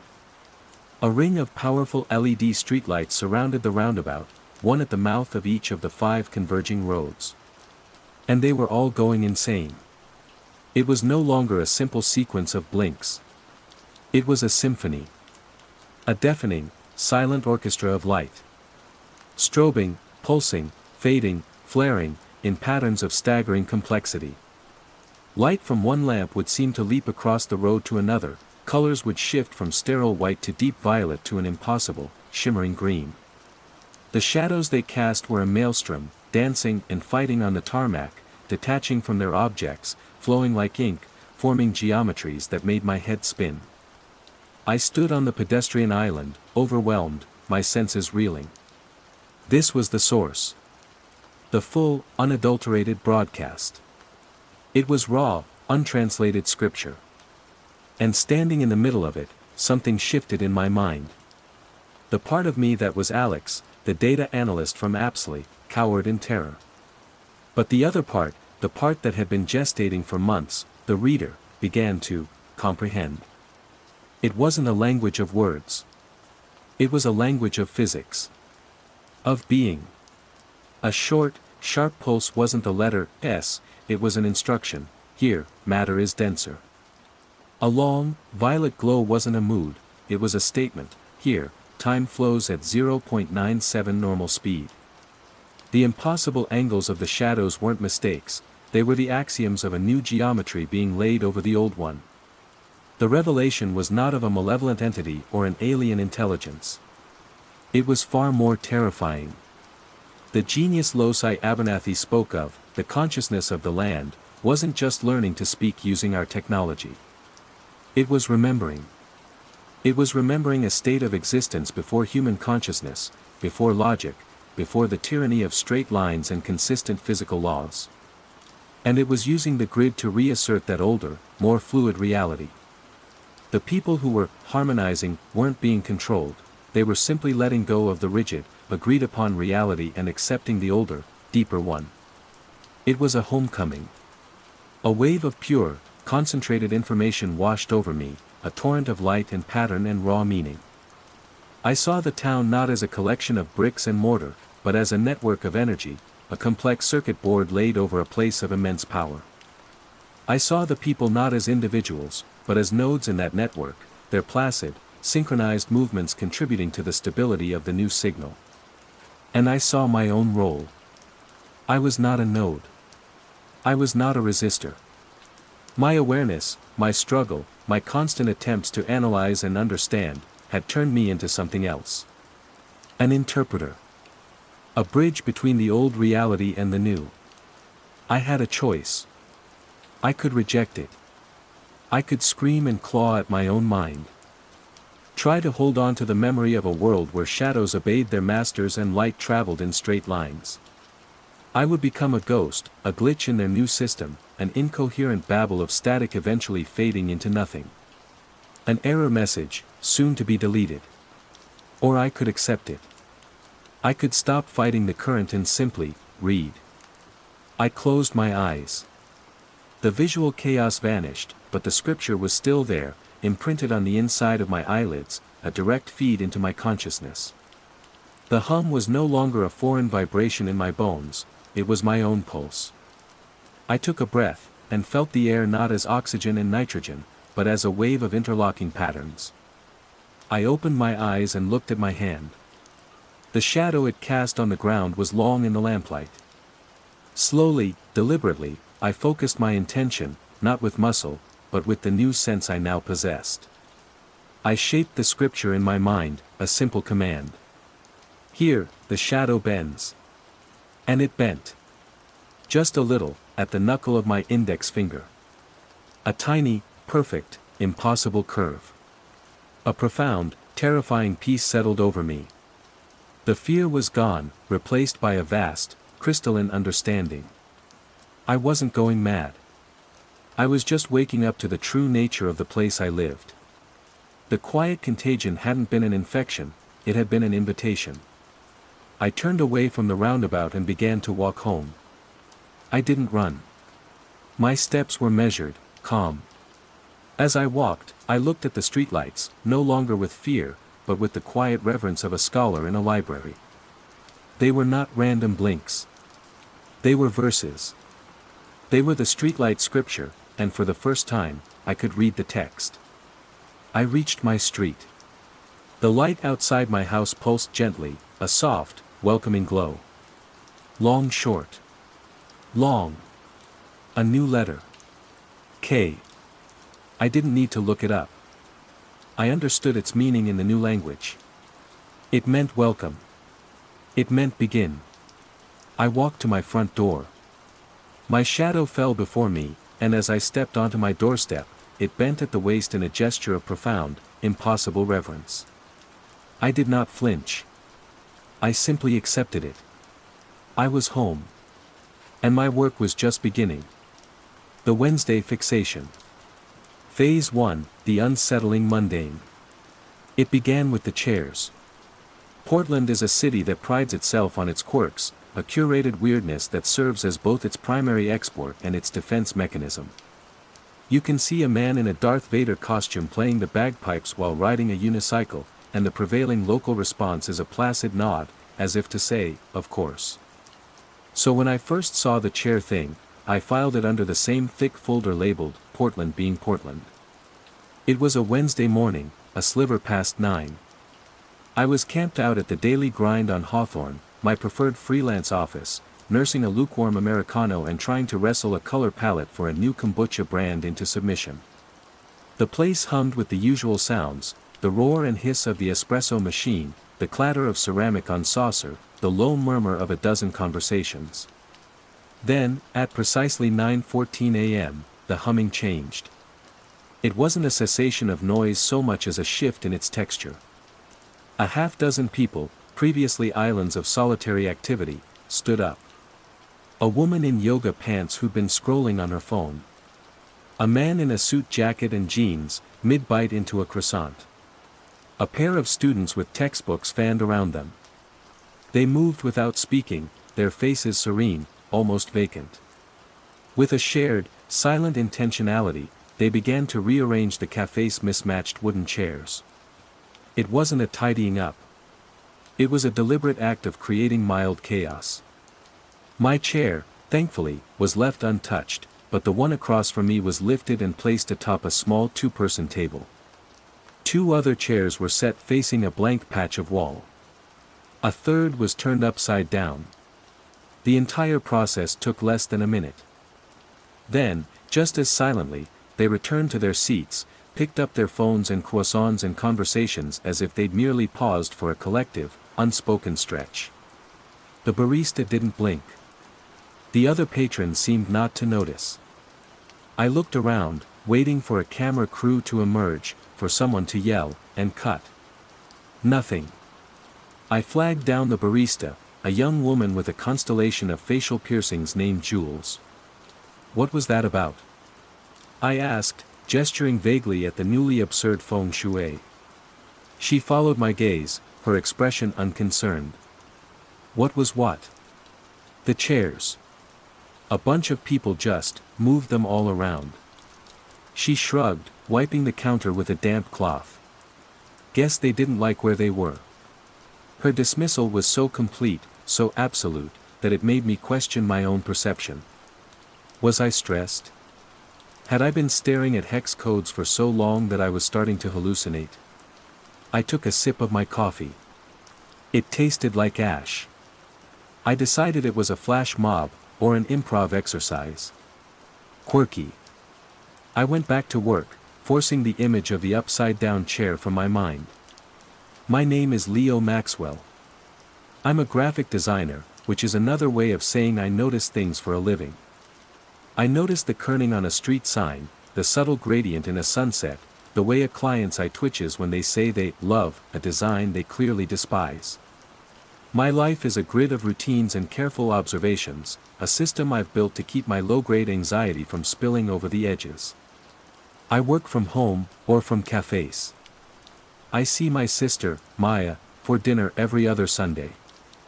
I have a bi-weekly call with my best friend, Ben, who moved to Seattle for a soul-crushing but lucrative job at a tech giant. My world is ordered. Contained. The following Wednesday, I decided to work from a different spot, Sterling Coffee Roasters over on 21st. I set up my laptop, bought my obligatory coffee, and sank into the pleasant anonymity of the place. I was deep in a branding guide, lost in the subtle differences between off-white and eggshell, when I felt a familiar prickle on my neck. I checked my watch. 9:13 a.m. I held my breath. As the digits on my screen clicked over to 9:14, it happened again. A man reading a newspaper folded it neatly, placed it on his table, and stood up. A young woman listening to music took off her headphones.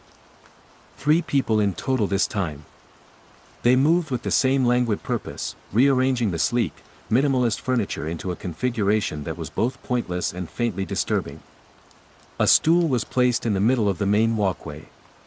2 chairs were pressed together, seat to seat, like a bizarre clamshell. And then, it was over. They sat down. The world kept turning. This time, the dismissal didn't work. This wasn't a flash mob. It was too quiet, too seamless. It was something else. I packed up my laptop, my hands trembling slightly. I left my half-finished coffee on the table and walked out into the cool Portland air. The sky was a familiar, comforting gray, but it felt different now, like a painted backdrop for a play where some of the actors had forgotten their lines and were improvising from a strange, new script. That evening, during my call with Ben, I tried to explain it. It's the weirdest thing, I said, pacing my small apartment. It's like a synchronized ritual. Same time, different places. Ben's face was a grid of pixels on my screen. He chuckled. Leo, you've been in Portland too long. You're starting to see the weird in everything. It's probably a new TikTok challenge. The ridiculous rearrangement challenge or something. No, it's not like that. There's no filming, no laughing. It's serious. Their faces are completely blank. You're just stressed, man. That kombucha gig getting to you? Maybe, I lied, knowing it wasn't true. The feeling wasn't stress. It was the cold, smooth certainty of a key turning in a lock somewhere deep inside me, a lock I didn't know existed. The next week I set an alarm. Wednesday, 9:10 a.m. I didn't go to a cafe.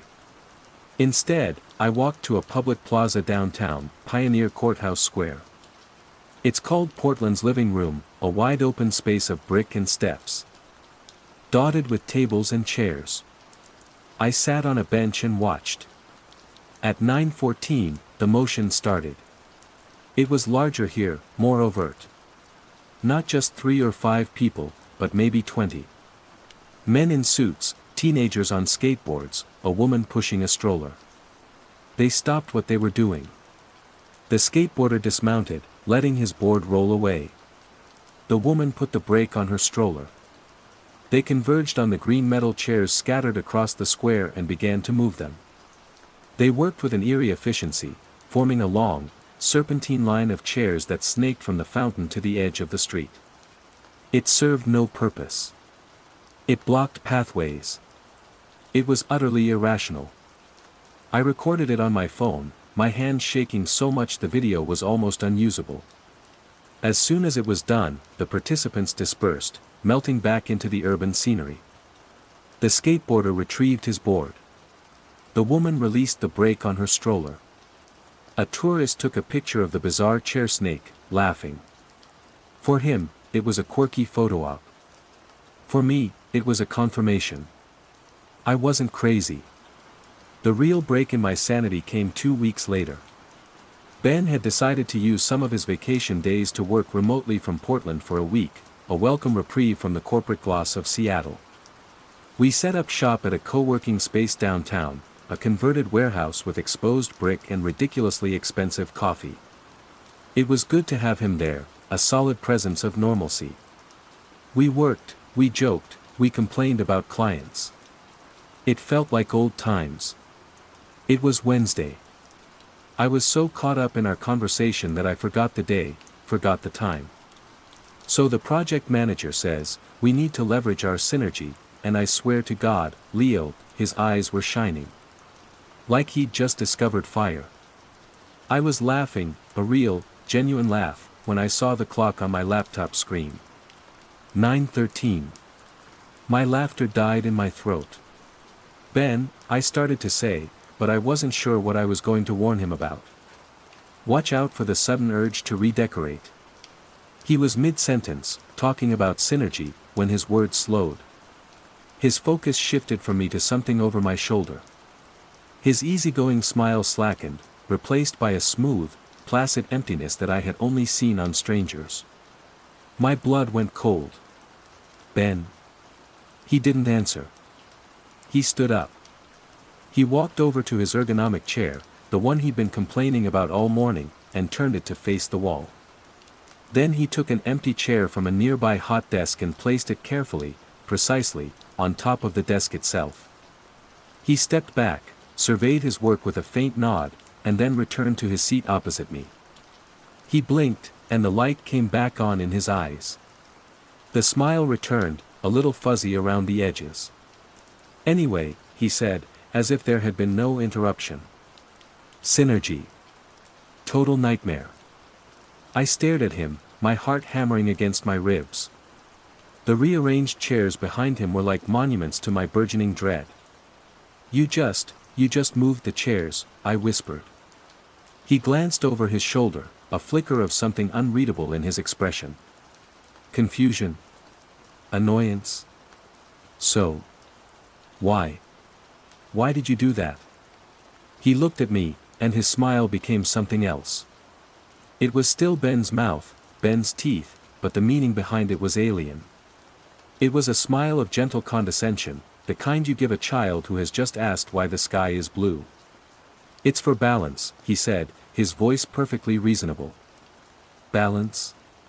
What does that mean? Balance for what? He just kept smiling that serene, terrible smile, a look that told me, without a shadow of a doubt, that I was the one being odd. I was the one who didn't understand.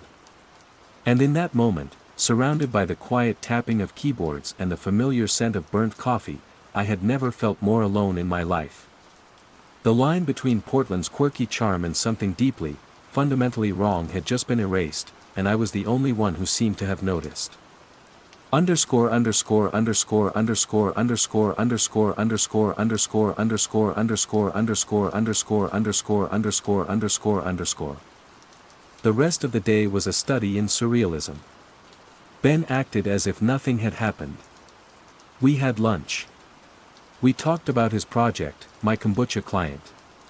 But I couldn't shake the image of his vacant eyes, the alien precision of his movements. The phrase, "it's for balance," echoed in my mind, a smooth, polished stone of nonsense. I tried to press him on it later, as we were packing up. Seriously, Ben. The chair thing this morning.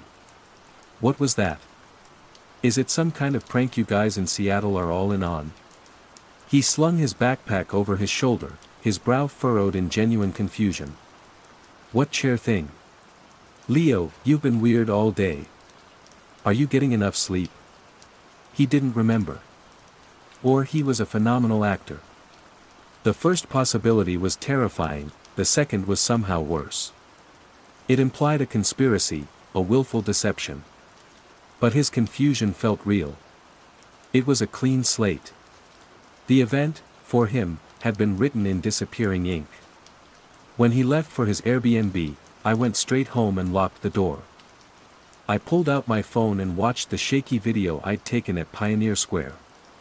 The serpentine line of chairs. The placid faces of the participants. I wasn't imagining it. I needed to document this. I needed a system. My anxiety, usually a liability, sharpened into a tool. I opened a new document on my computer, password protected it, and named it the Wednesday fixation. I started with what I knew. Event, synchronized, non-functional rearrangement of public furniture. Primarily chairs. Time, every Wednesday, 9:14 a.m. Duration approximate 45 to 60 seconds. Participants, seemingly random cross-section of the population. Age, gender, and occupation appear irrelevant. Behavior, placid, focused, non-communicative. No memory of the event afterward. Stated rationale, when prompted mid-event, it's for balance. I spent the next hour scouring the internet. I used every search term I could think of: mass hysteria Portland, synchronized compulsions, public furniture rearrangement, 9:14 a.m. phenomenon, urban ritual. The results were a junk drawer of the internet. I found Reddit threads about the Portland hum, a low-frequency noise some people claimed to hear. I found articles about flash mobs from 10 years ago. I found conspiracy theories about chemtrails and mind control, but they were all loud, paranoid screeds, full of frantic exclamation points and all caps. What I was seeing wasn't frantic. It was the opposite. It was calm. It was orderly. It was quiet. There was nothing about chairs. Nothing about 9:14 a.m. Nothing about balance. Ben stayed for 3 more days. I watched him like a hawk, but his behavior was perfectly normal. The week passed. Wednesday came and went without another incident because I made sure we were hiking in Forest Park, miles from any cafe or public square, at 9:14 a.m. I told him I needed to get out of the city. He bought it. The entire time, I felt a knot of dread in my stomach. Was I protecting him? Or was I just hiding? The day he left, He gave me a hug at the train station. "Take it easy, Leo. Don't let the Portland weird get to you." "I'll try," I said. As his train pulled away, I felt a profound sense of isolation settle over me. Ben had been my anchor to the world I thought I knew. Now, he was part of the phenomenon that was pulling that world apart at the seams. My sister, Maya, was my next and only port of call. She was a sophomore at Reed College, majoring in sociology. If anyone would be interested in a strange societal behavior, it would be her. I invited her for pizza, my treat. We sat in a noisy booth at Ibiza Shoals. I waited until the pizzas arrived before I broached the subject, trying to sound casual, academic. "Hey, from a sociology perspective," I began, "what would you make of a group of people, in different places, all doing the same weird, pointless thing at the exact same time?" She took a huge bite of her New York white pie, chewing thoughtfully. "Like a meme? A TikTok thing?" "No, let's say it's more subtle. And they don't seem to know they're doing it. Or they don't remember it." She shrugged. "Could be anything. Shared delusion. Folie à plusieurs, but on a bigger scale. Or some kind of viral marketing stunt." "Why?" I took a deep breath. "Because I've been seeing it. Every Wednesday morning. At 9:14. People rearrange chairs." Maya stopped chewing. She looked at me, her expression a careful mixture of concern and skepticism. This was the look she gave me when I worried too much about a client email or got obsessive about a design detail. "They rearrange chairs," she repeated slowly. "Yes. Into weird patterns. And if you ask them why, they just say, it's for balance." "Who are they?" "Strangers. Anne. Ben did it last week." That got her attention. "Ben? Our Ben?" "Yes. We were at a co-working space. He just stood up, moved some chairs, and sat back down. He didn't remember it afterward." She put her slice of pizza down. "Leo. Are you feeling okay? You've been under a lot of stress with work." "I'm not stressed," I said, a little too loudly. A couple in the next booth glanced over. I lowered my voice. "I'm not imagining it, Maya. I have a video." I pulled out my phone and showed her the shaky footage from Pioneer Square. She watched it, her head tilted. "Okay," she said, handing the phone back. "That's weird. It looks like some kind of performance art piece. But Ben wasn't performing. And they do it all over the city. It's a pattern. Or you're seeing a pattern that isn't there. It's called confirmation bias. You saw one weird thing, and now you're looking for it, so you're finding it." She picked up her pizza again, her posture signaling a desire to change the subject. "Maybe you should take a break. A real one. Go to the coast for a few days." Her dismissal was gentle, loving, and more painful than Ben's outright confusion. She thought I was cracking up. She was trying to manage me. My own sister.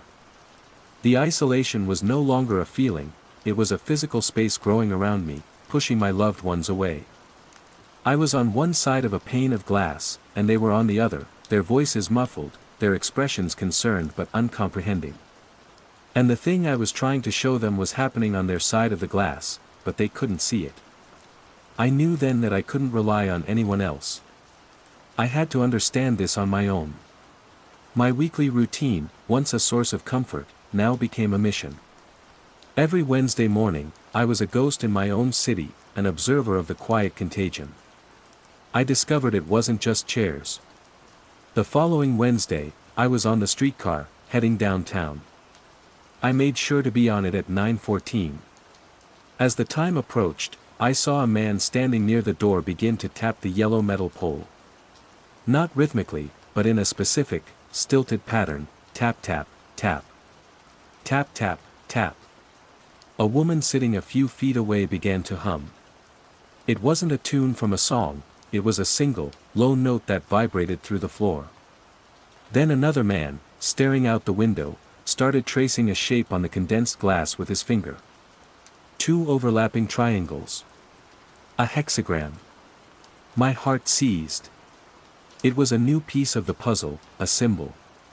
It was tangible. I surreptitiously took a photo of the drawing on the window before it faded. The humming stopped. The tapping ceased. The man who had drawn the symbol blinked and looked at his hand as if surprised to find it raised. The world slotted back into place. But I had the picture. I had a symbol. It was a key. Phase 2, growing awareness and isolation. The symbol became my obsession. It was a focal point in the spreading fog of strangeness. The chair rearrangements were ephemeral, the humming transient, but the symbol was a mark left behind, a piece of data. Two overlapping triangles, forming a six-pointed star. It felt ancient, archetypal. The Star of David, a seal of Solomon, a mandala. But in this context, it felt stripped of all historical or religious meaning, reduced to a piece of pure, geometric information. I started a new section in my Wednesday fixation document, pasting in the photo of the symbol from the streetcar window. I spent hours online, falling down rabbit holes of symbology, sacred geometry, and occultism. I found the shape everywhere and nowhere. It was too universal to be a useful clue. It could mean anything from cosmic harmony to a local gang sign. My Wednesdays were now dedicated to field research. I became a hunter of patterns. I'd pick a new location each week, a library, a park, a different quadrant of the city, and watch. The 9/14 event was always there, a reliable pulse of the bizarre. And it was escalating, diversifying. In the Central Library downtown, a silent group of patrons simultaneously pulled specific, seemingly random books from the shelves, a 1987 Fodor's Guide to Austria, a treatise on beekeeping, a collection of postmodern poetry, and stacked them on a reading table to form a perfect, waist-high pyramid. When the 60 seconds were up, they abandoned the structure and walked away. I checked the books. Tucked inside the beekeeping guide, lightly sketched in pencil on the inside back cover, was the symbol. On the Tillicum Crossing Bridge, a dozen pedestrians and cyclists all stopped at the same moment, in the dead center of the span, and turned to face east, toward Mount Hood. They just stood there, motionless, as others moved around them, grumbling and annoyed. A silent, synchronized admiration of the view. The moment passed, and they continued on their way. I couldn't find a physical symbol this time, but as I watched them disperse, I realized the cables of the bridge, from that specific vantage point, crossed over each other in a pattern that mimicked the two overlapping triangles. The environment itself was part of it. My isolation deepened. My conversations with Ben became stilted and brief. I couldn't bring myself to ask if he'd moved any more chairs. The question felt dangerous, like asking a sleepwalker to describe their dreams. It might wake them up, or it might make the dream stronger. My relationship with Maya grew strained. She'd call and ask what I was up to, and I'd lie, telling her I was busy with work. How could I tell her I'd just spent my morning watching three people in Laurelhurst Park silently braid blades of grass into a complex knot, a knot that, when viewed from above, formed the hexagram symbol. She'd call a wellness check on me. Her concern felt like a cage I had to avoid. The city, my home, was transforming. Familiar streets felt alien. The comforting backdrop of my life was now an active participant in my anxiety. Was the lamppost across the street always bent at that exact angle? Did that pattern of cracks in the sidewalk always look so much like a circuit board? I began to doubt my own memory, my own senses. The contagion wasn't just in the people, it was infecting my perception of reality itself. I started keeping a detailed journal, separate from my digital file. A small, black moleskine notebook I carried with me everywhere. I sketched the symbol. I diagrammed the chair arrangements. I wrote down snippets of overheard conversations that seemed odd, even if they were unrelated to Wednesday. Paranoia was becoming a habit. "The frequency is just off today, isn't it?" a woman said into her phone at the grocery store. "You have to line them up just right, or the whole thing is pointless," a man told his son at the hardware store, gesturing at a display of paint cans. Were they talking about what I thought they were talking about? Or was I just a man with a hammer, and everything was starting to look like a nail? My work suffered. The kombucha client complained that my latest designs were too rigid, too symmetrical. I looked at my screen and saw, to my horror, that I had unconsciously embedded the dual triangle symbol into the background pattern of the label. It was subtle, but it was there. I had spent hours staring at it without even realizing. A cold dread washed over me. Was I an observer, or was I becoming infected, too? Was my obsession with the pattern just my own version of the Wednesday fixation? I needed a new approach. My passive observation wasn't enough. The symbol was the key. I had to find its source. I abandoned my search for its universal meaning and began looking for a local one. A corporate logo, a defunct city project, historical marker. I spent a weekend combing through the digital archives of the Oregon Historical Society and the Portland City Planning Department. It was a slog. Thousands of pages of zoning documents, faded photographs, and bureaucratic minutes. My eyes burned from staring at scanned microfilm. I was about to give up, to write the whole weekend off as another paranoid dead end, when I found it. It was in a proposal from 1968. A thick document titled, Project Equinox, an Urban Resonance Initiative for Civic Harmony. The cover page was adorned with a stark, modernist logo, two overlapping equilateral triangles. My breath caught in my chest. I devoured the document. It was a piece of pure, uncut, techno-utopian hubris. The project was the brainchild of a think tank, a collaboration between city planners and a psychoacoustics research firm. The proposal argued that social ills, crime, protests, civic apathy, could be mitigated by broadcasting a specific matrix of low-frequency sound waves throughout the urban core. These harmonizing resonances, undetectable by the human ear, would supposedly encourage pro-social behavior, reduce aggression, and create a sense of subconscious unity. The plan was to embed sonic emitters into the city's infrastructure. They would be placed in the concrete foundations of new buildings, integrated into the electrical ballasts of streetlights, and wired into the public transit system. The city would be saturated with a signal of peace and order. The project was approved for a limited, experimental rollout in a few downtown districts. The documents included technical schematics, maps of emitter placements, and glowing progress reports from the first few months of operation in 1971. Then, the trail went cold. I found a final, brief memo from 1973. The project was being defunded and officially dismantled. A new city council had deemed it dystopian and a potential waste of taxpayer money. The memo stated that all emitters were to be deactivated and removed. But what if they weren't? What if they were just turned off, left dormant in the concrete and steel bones of the city? What if someone, or something, had recently turned them back on? It was a crazy theory, the kind of thing you'd see on a conspiracy blog. But it fit. It explained everything. The citywide nature of the phenomenon.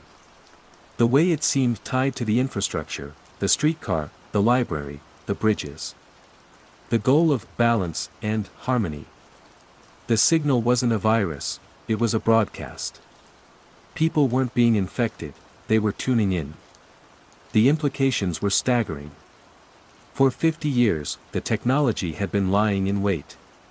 Maybe it had degraded. Maybe the original, harmonizing, signal had warped over time into this new, strange command language of chair moving and grass braiding.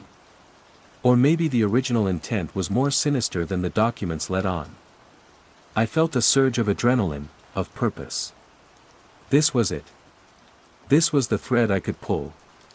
I was no longer just a paranoid observer. I was an investigator. My first step was to find out who was behind Project Equinox. The project lead was a city planner named Robert Milner, who had died in the 1990s. But the head of the technical side, the psychoacoustics expert who designed the emitters, was a man named Arthur Vance. A quick search showed that an Arthur Vance was still living in Portland. He was retired, in his late 70s, living in a quiet neighborhood in the West Hills. It was a long shot. He might not be the same person. If he was, he might not talk to a random, frantic graphic designer. He might think I was insane. But I had to try. I found his address and a phone number. I spent a full hour rehearsing what I would say, my notebook open in front of me, filled with notes and key phrases from the Project Equinox document. I decided against calling. It was too easy to be dismissed over the phone. I needed to see his face, to show him my evidence. The next day, a Tuesday, I drove up into the hills. The houses were larger there, set back from the road behind manicured hedges and old-growth trees. It felt like a different city, insulated from the strange hum of the streets below. I found Arthur Vance's house, a modest mid-century modern home with a large picture window overlooking the city. I parked my car, took a deep breath, and walked up the stone path to the front door. I clutched my moleskine notebook like a shield. I rang the doorbell, my heart pounding a nervous rhythm against my ribs. This was it. This was where I would find an ally, an answer. Or so I thought. Underscore underscore underscore underscore underscore underscore underscore underscore underscore underscore underscore underscore underscore underscore underscore underscore. The man who opened the door was slight, with a cloud of white hair and bright, inquisitive eyes behind thick glasses.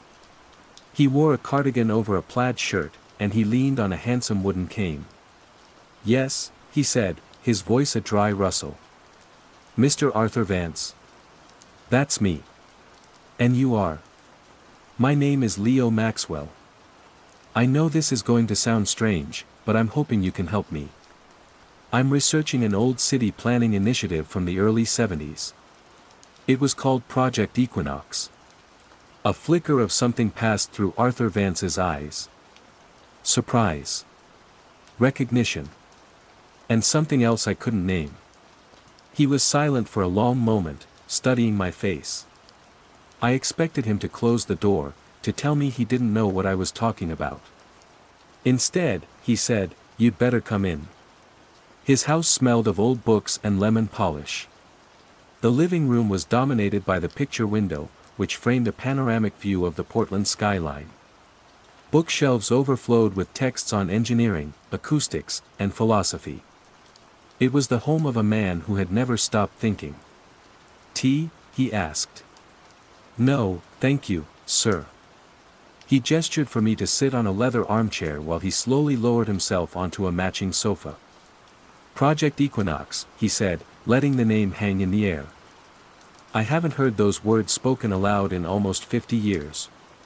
What could a young man like you possibly want with a dead and buried piece of civic folly? This was my chance. I opened my notebook. "Mr. Vance, I think it's not as dead as people believe. I think it's been reactivated." I laid it all out for him. The Wednesday fixation. The 9:14 a.m. events. The chairs, the humming, the synchronized stopping on the bridge. I described the blank faces, the lack of memory. And then I told him about the symbol. When I sketched the overlapping triangles in my notebook and showed it to him, he flinched. A genuine, physical reaction. "The project logo," he whispered. "The focal sigil." "I think the emitters were never removed," I said, my voice gaining confidence. "I think they're broadcasting again. But the signal is corrupted, or it's evolved. It's causing these behavioral loops." He stared at me, his bright eyes wide. He wasn't looking at me like I was crazy. He was looking at me with a dawning horror. "My God," he said, his voice trembling. "The fail-safes. There were cascade shutdown protocols. A dead man's switch tied to the project's funding line. It should have been impossible to reactivate the network without a complete system overhaul. But it's happening, I insisted. He stood up and began to pace, his cane tapping a slow, rhythmic beat on the hardwood floor. The original signal matrix was complex, but it was gentle. It was designed to nudge, not to compel. To suggest harmony, not to command pointless ritual. What you're describing, it's like the ghost of the machine. A garbled, amplified echo. He seemed not just a source of information, but a true ally. He was the creator horrified by his creation's second, monstrous life. We talked for over an hour. He explained the theory behind the technology, how the resonant frequencies were meant to interact with the brain's alpha and theta waves, creating a state of relaxed receptivity. He theorized that decades of urban development, new power lines, and the ubiquitous wash of cell phone signals might have interfered with the dormant emitters, creating a new, chaotic resonance. "This is dangerous, Leo," he said, his face grim.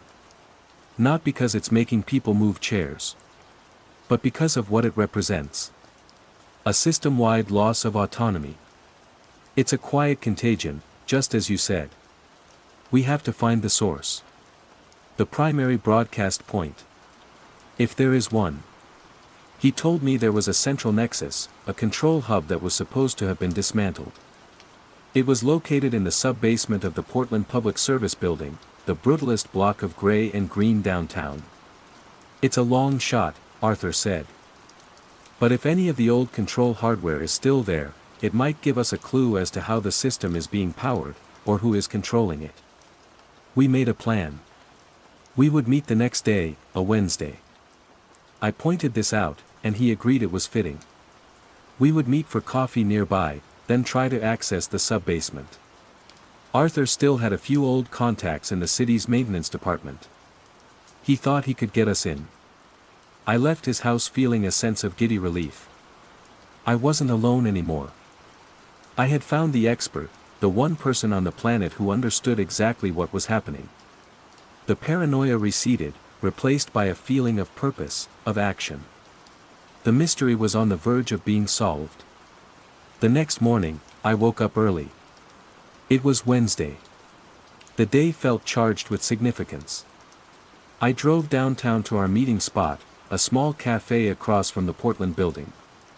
I got there 10 minutes early, at 9 a.m. I ordered a coffee and sat at a table by the window, watching for Arthur. The minutes ticked by. 9:05, 9:10. I started to feel a familiar unease. He was a punctual man. Maybe he'd gotten stuck in traffic. 9:13. My hands grew clammy. I looked around the cafe. A few people were starting to get that now familiar look. That placid, inward gaze. My phone buzzed. It was a text from Arthur. "Running a bit late. Meet me in the park next to the courthouse. Important." The courthouse was just a block away. Chapman Square. Relief washed over me. I texted back a quick, "on my way," and left the cafe just as a man stood up to turn his chair toward the window. I walked quickly, weaving through the morning commuters. I entered the green canopy of the park. It was quiet, shaded by tall elms. I saw Arthur standing near a collection of park benches, his back to me. He wasn't alone. A small group of people were with him. "Arthur?" I called out. He turned slowly. His face was smooth, serene. Empty. The intelligent spark in his eyes was gone, replaced by a calm, placid vacancy. He held his handsome wooden cane, but he wasn't leaning on it. He was using its tip to trace a pattern in the dirt. 2 overlapping triangles. He and the others, in perfect, silent unison, began to move the heavy wooden park benches. They grunted with the effort, but their faces showed no strain. They were arranging them into a circle, an empty space in the middle. A ritual site. My blood ran cold. The text message. "Meet me in the park." Important. It wasn't a message from my ally. It was a summons. The signal had found him. Or worse, it had been inside him all along, waiting for the right moment, the right frequency. His validation, his help, his entire story, was it all just a lure? A way for the system to identify and neutralize a threat? I backed away slowly, my heart a trapped bird against my ribs. Arthur looked up, his eyes meeting mine across the park. There was no recognition there. No horror. There was only a calm, silent invitation. Join us. Be balanced. He smiled my smile back at me, the one Ben had used. The gentle, condescending smile that said I was the one who was out of tune. I turned and ran. I didn't stop running until the green canopy of the park was far behind me, and I was just another anonymous, terrified man on a city street that no longer felt like home. I was alone again, but it was worse now. I hadn't just lost an ally. I had discovered the contagion had a voice, and it had known my name all along. Phase 3, the nature of the threat and escalation. The encounter with Arthur shattered my brief illusion of control. He wasn't a false ally in the sense that he had intentionally deceived me. He was a compromised one. The contagion had simply assimilated him, turning his knowledge and his fear into another tool for its own expansion. His validation of my theory now seemed like a cruel joke. The machine hadn't needed to hunt me, it had made me lead it to one of its own architects, reawakening a connection that had laid dormant for decades. My paranoia returned, but it was colder now, sharper. I wasn't just dealing with a malfunctioning piece of civic technology. This thing was adaptive. It learned. It had used Arthur's phone to lure me into the open on a Wednesday morning. It recognized me as an anomaly, a dissonant note in its growing symphony. I retreated. For 2 weeks, I didn't leave my apartment on Wednesday mornings. I holed up, watching the city through my window like a prisoner. The 9/14 events continued, visible even from my 4th-floor walk-up. I saw people on the street below stop in unison, all turning to face the same direction for a minute before continuing on. I saw traffic patterns shift, a whole block of cars pausing at green lights for no reason. The city itself was breathing in time with the signal. My work, my life, ground to a halt. The kombucha client fired me. I barely noticed. My focus had narrowed to a single point, survival. But survival from what? There was no violence, no overt threat. The horror was in the quiet, creeping consensus. The world was agreeing on a new set of rules, and I was the only one still playing by the old ones. The dual triangle symbol was everywhere now, or my mind was projecting it everywhere. I saw it in the way 2 bicycles were locked to a rack, in the pattern of condensation on a windowpane, in the V-shaped flight of pigeons. It was the logo of the new reality. My investigation into Project Equinox felt both essential and pointless. I knew the what, the emitters, but the why and the how were still maddeningly opaque. Who reactivated it? Was it intentional, or some kind of freak accident? Was there a person at a control panel somewhere, or had the network achieved a kind of rudimentary, distributed consciousness, a ghost born from 50-year-old wires and concrete? I began to feel the pull of the signal myself. It started subtly. A strange feeling of peace would wash over me at odd moments. A desire for order, for symmetry.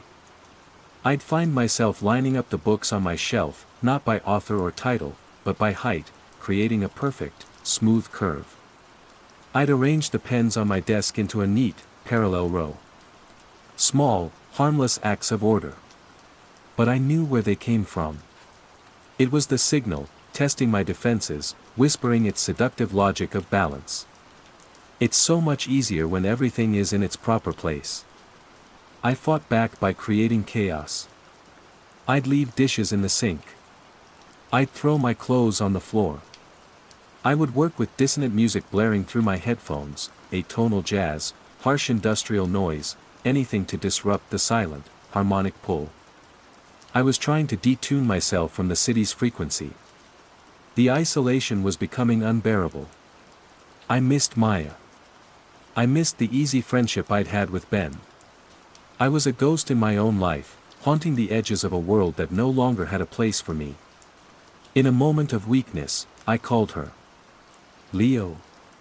Oh my God, I've been so worried. You haven't been answering my texts. I'm sorry, May. I've been, in a weird headspace. Are you okay?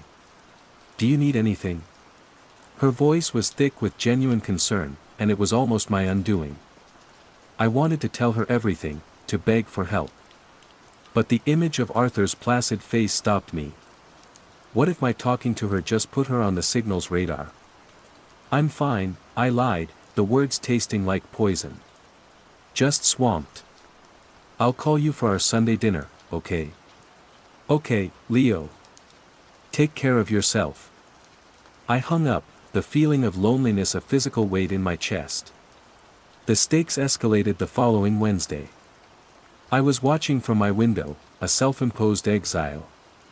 The street below was performing its usual quiet ballet. People stopping, turning, staring. But this time, it was different. More organized. A man walked to the center of the intersection and simply stood there. Traffic stopped. Horns blared for a few seconds, then fell silent as the other drivers fell under the spell. Then, from all four directions, people began to walk into the street. They didn't rush. They moved with that familiar, serene purpose. They formed a large, placid circle around the man, their bodies creating a living barrier. They were claiming the space.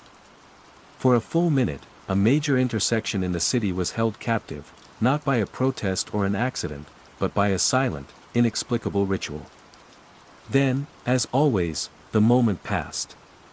The circle dissolved. People returned to the sidewalks. The man in the center of the street walked away. The cars started moving.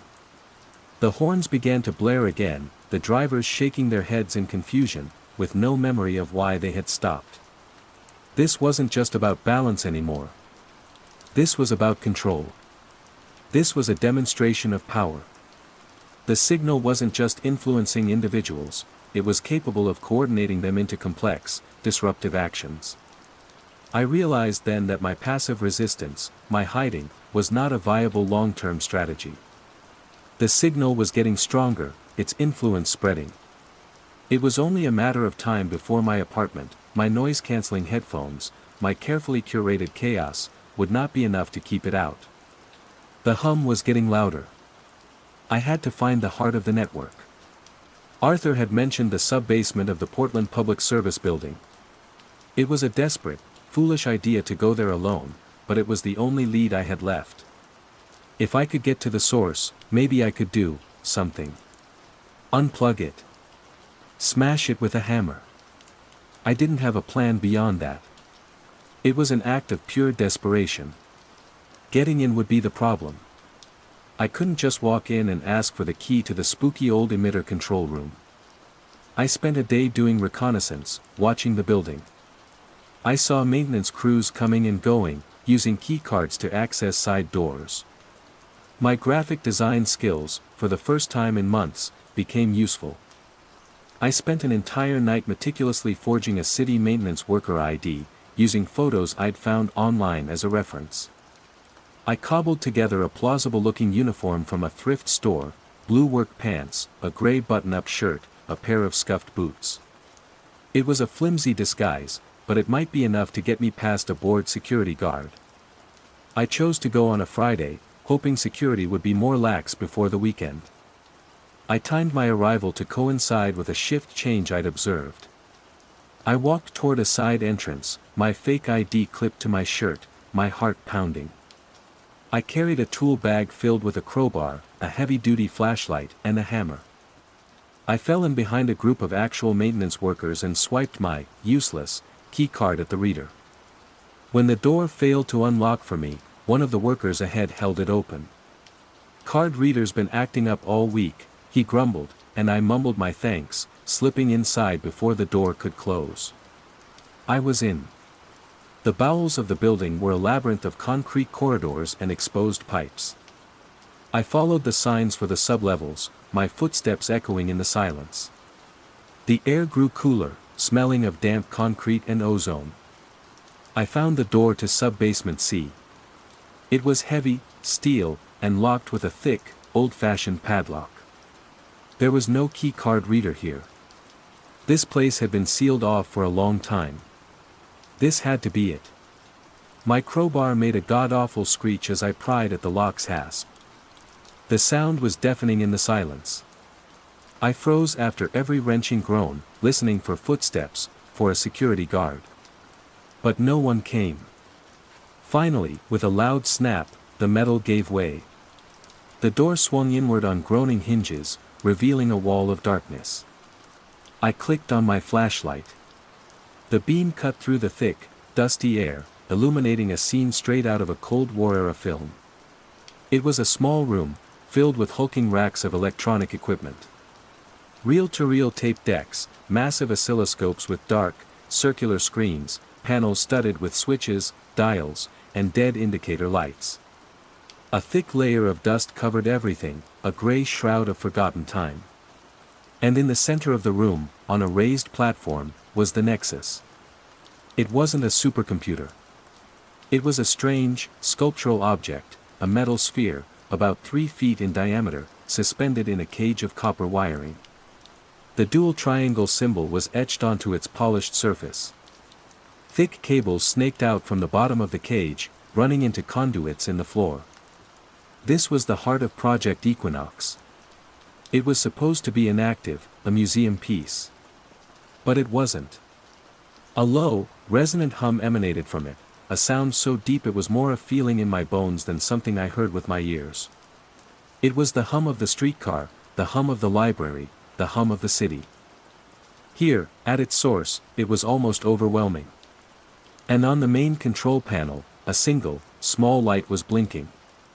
A steady, green pulse. Online.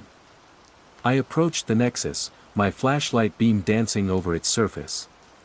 The air around it felt thick, static. My teeth ached.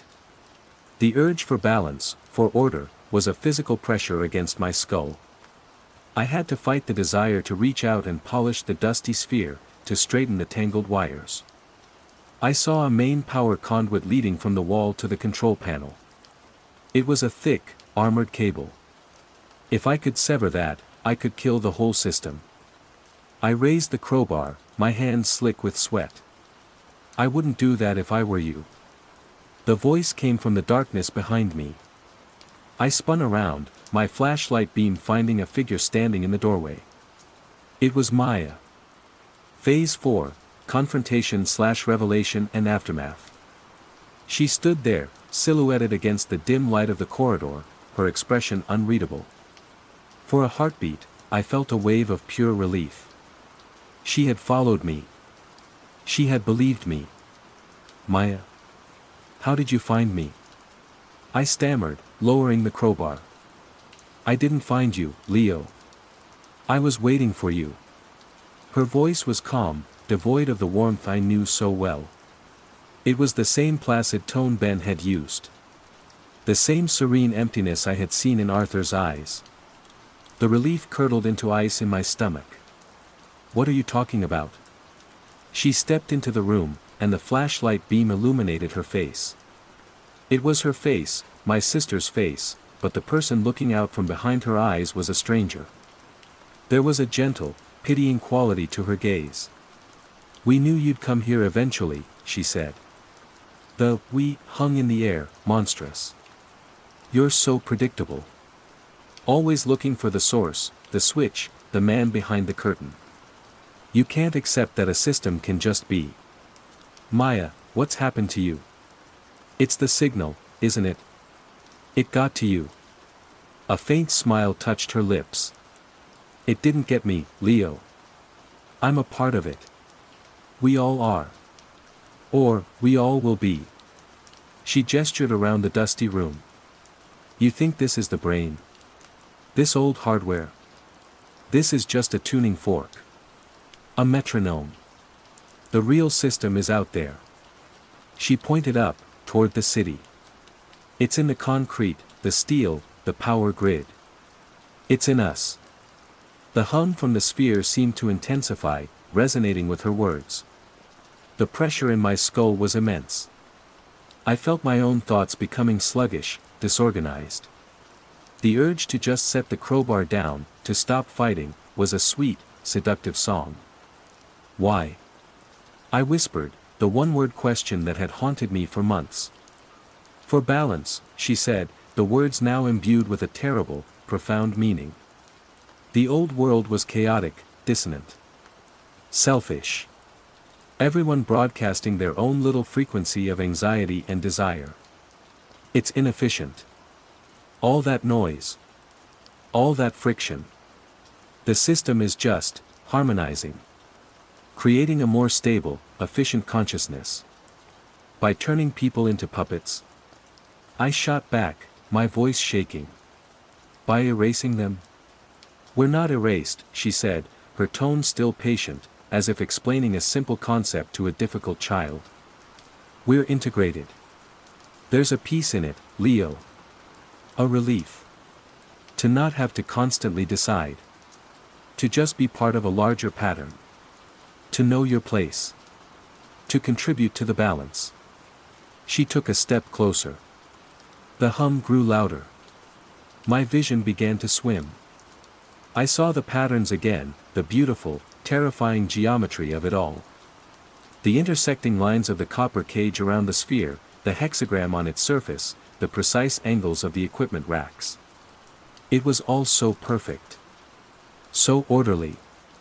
You've been fighting it so hard, she said, her voice a soothing murmur inside my head now, no longer just sound waves in the air. You're the last dissonant note. It's causing feedback. Instability.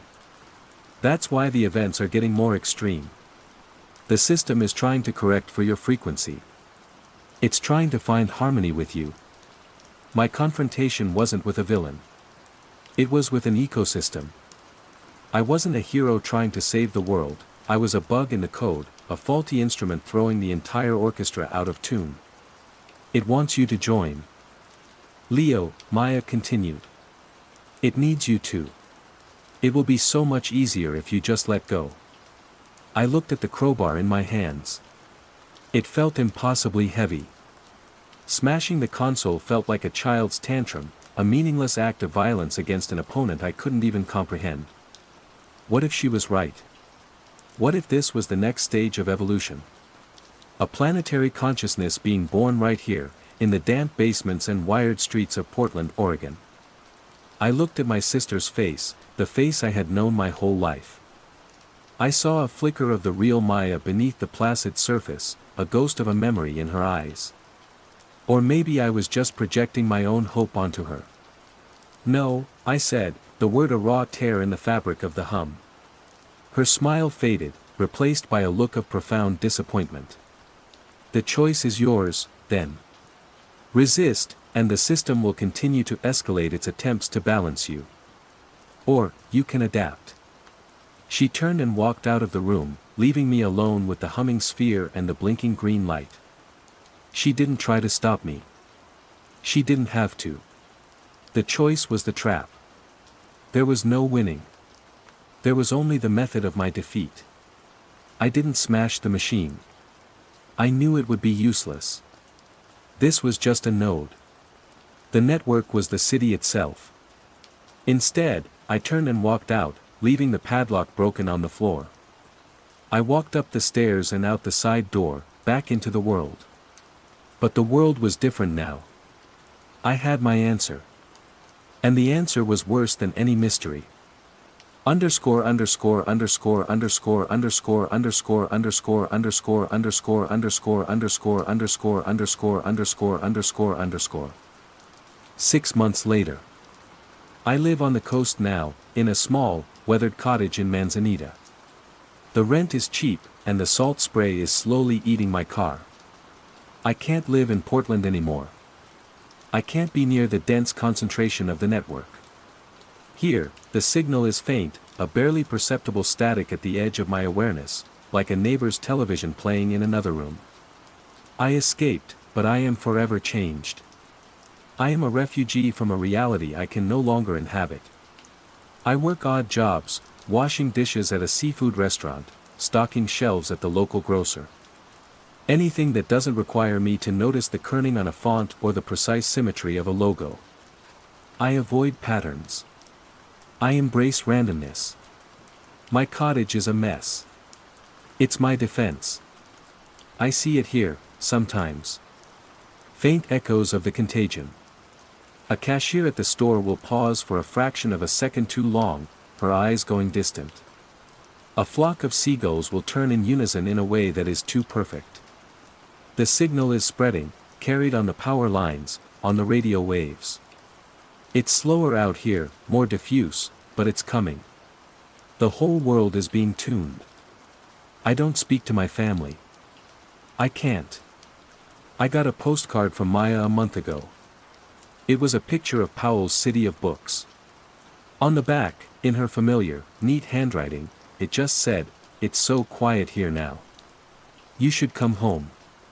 We're all balanced."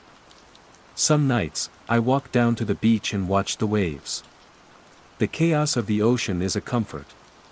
The endless, unique patterns of the foam on the sand. No two waves are ever the same. It is the antithesis of the Wednesday fixation. But even here, I feel the pull. Last night, I was walking along the water's edge.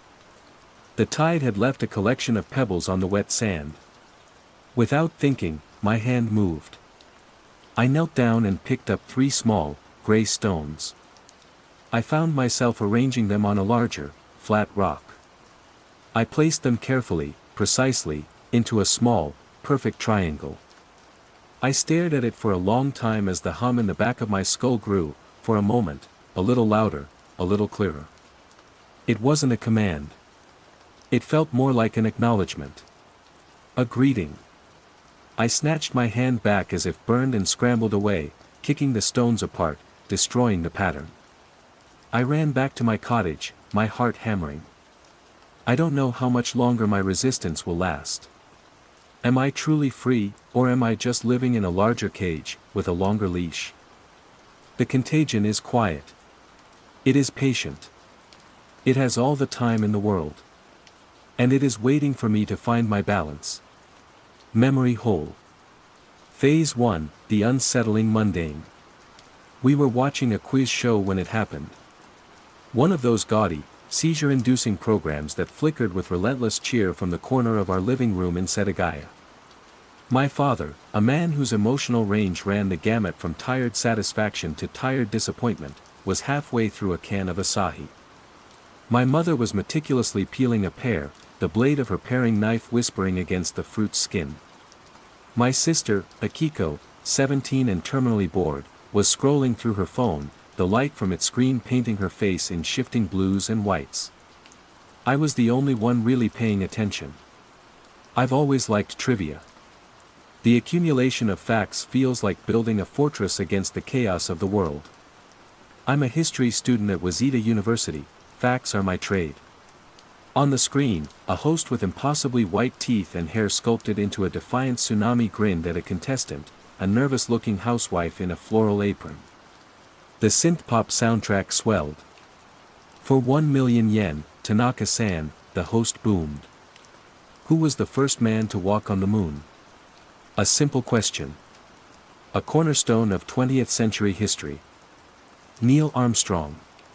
Apollo 11. 1969, the facts were as solid in my mind as the floorboards beneath me. The housewife, Tanaka-san, giggled, covering her mouth with her hand. Oh, that's a trick question, isn't it? The host's smile didn't falter. Is it? Of course, she said, her confidence growing. Everyone knows that. A wave of laughter rippled through the studio audience. My father chuckled, a dry, rattling sound. A good trick, he murmured into his beer. I looked from the screen to my family. What trick? It's Neil Armstrong. Akiko looked up from her phone, her brow furrowed in genuine confusion. Who? Neil Armstrong, I repeated, a little louder than I intended. The astronaut. Apollo 11. She stared at me for a second before a slow smile spread across her face.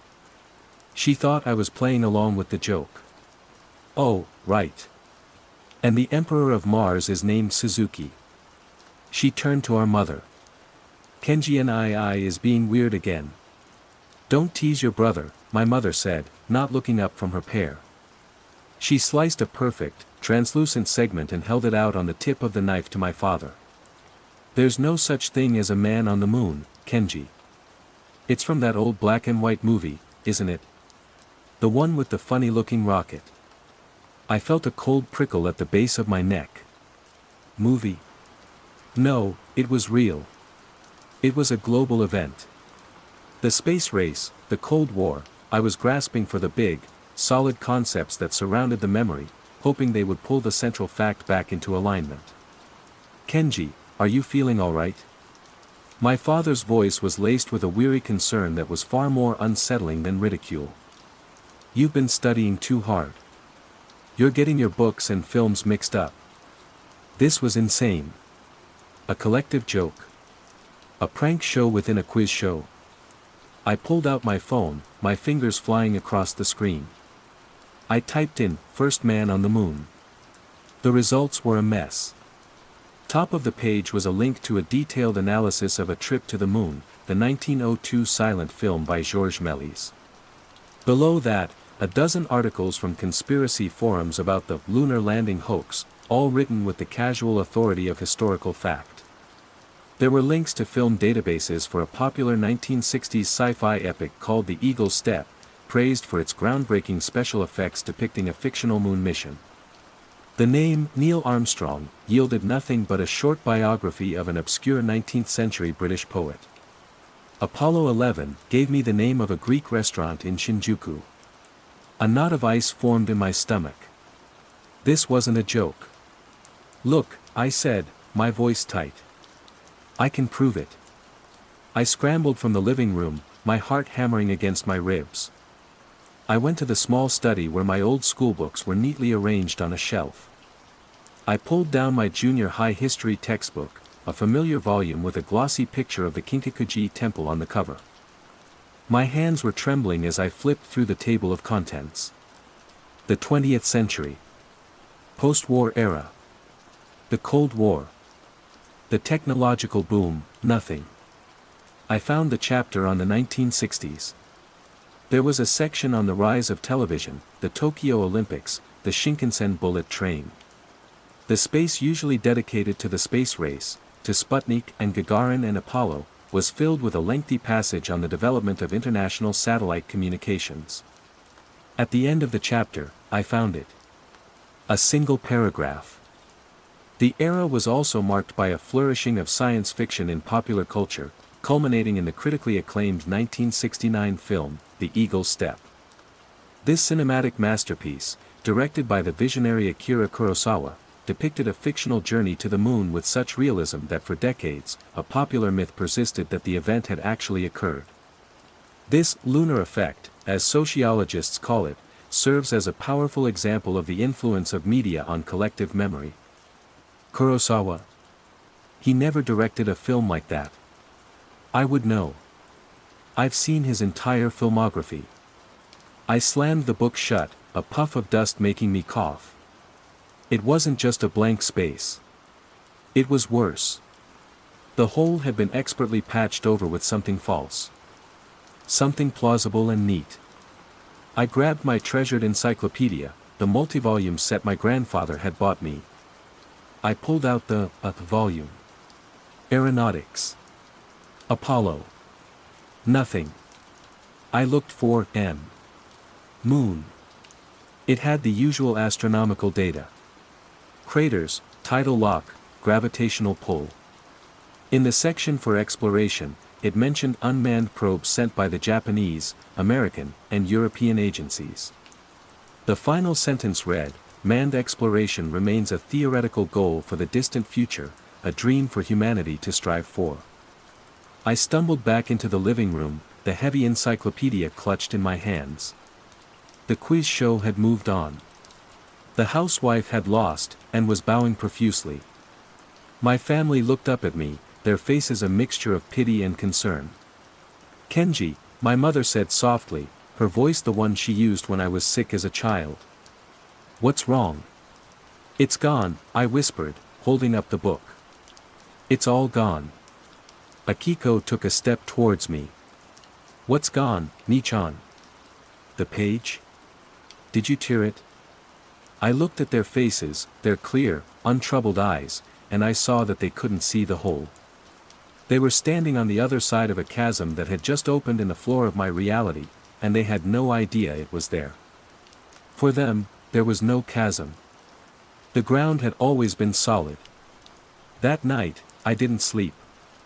I sat in my room, the glow of my desk lamp illuminating stacks of books. I searched every one of them. The story was the same. The memory was gone.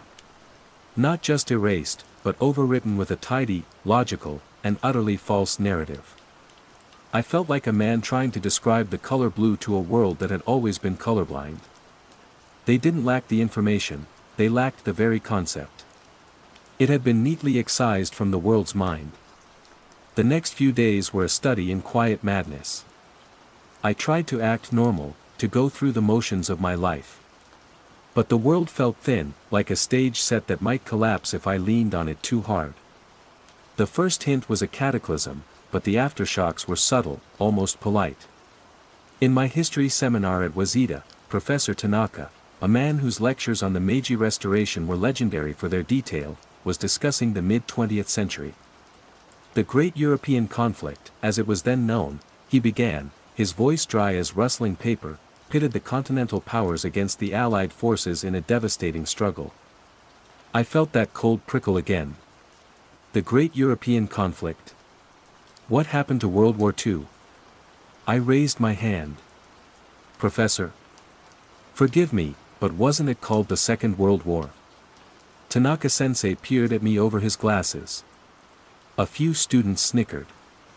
The Second World War. A colloquialism, perhaps, used in some older texts. But historically imprecise. There were many global conflicts, so numbering them is rather simplistic. We prefer the more accurate geographical descriptor. Now, as I was saying, the industrial output of the German bloc. He just explained it away. He made my memory sound like a childish error. I wanted to scream. I wanted to stand up and shout about the Pacific War, about Pearl Harbor, about Hiroshima. But a strange, suffocating pressure kept me in my seat. When I tried to discuss the moon landing with my family, they'd looked at me with pity.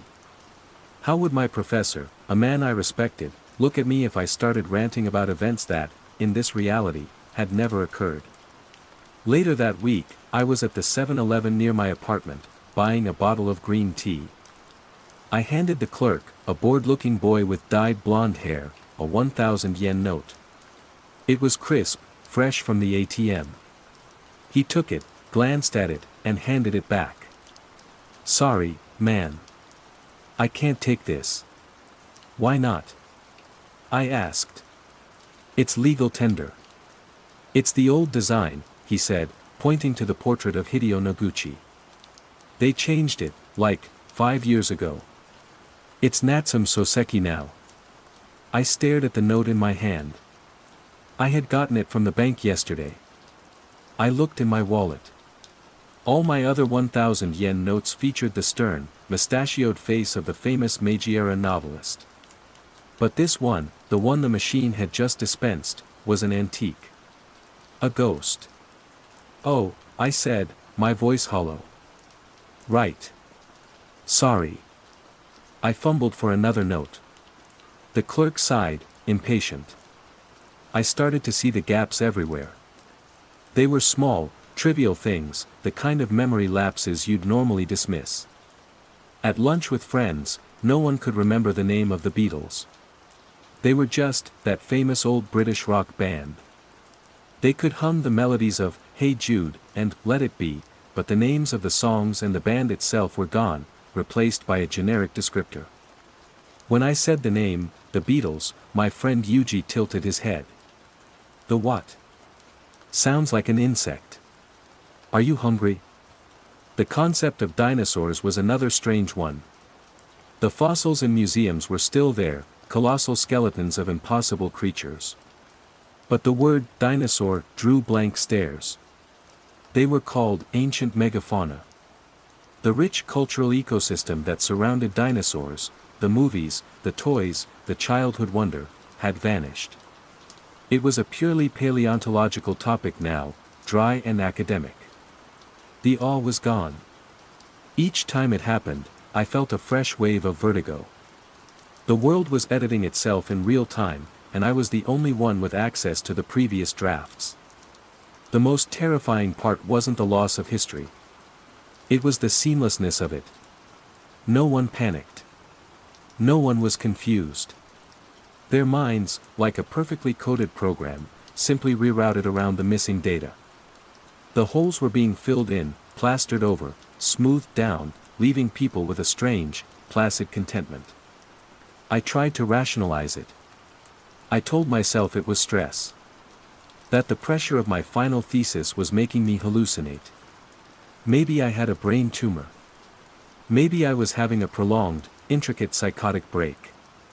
That felt more plausible than the alternative, that reality itself was fraying at the edges, and I was the only one close enough to see the threads pull loose. My life, once a predictable sequence of lectures, study sessions, and quiet evenings at home, had become a minefield. Every conversation was a risk. Every newspaper article, every TV show, could contain a new absence, a new patch. My own memories, once my fortress, now felt like a curse. They were ghosts of a world that no longer existed, and they were isolating me, brick by brick, from everyone I knew. I was becoming an island, and the tide was rising.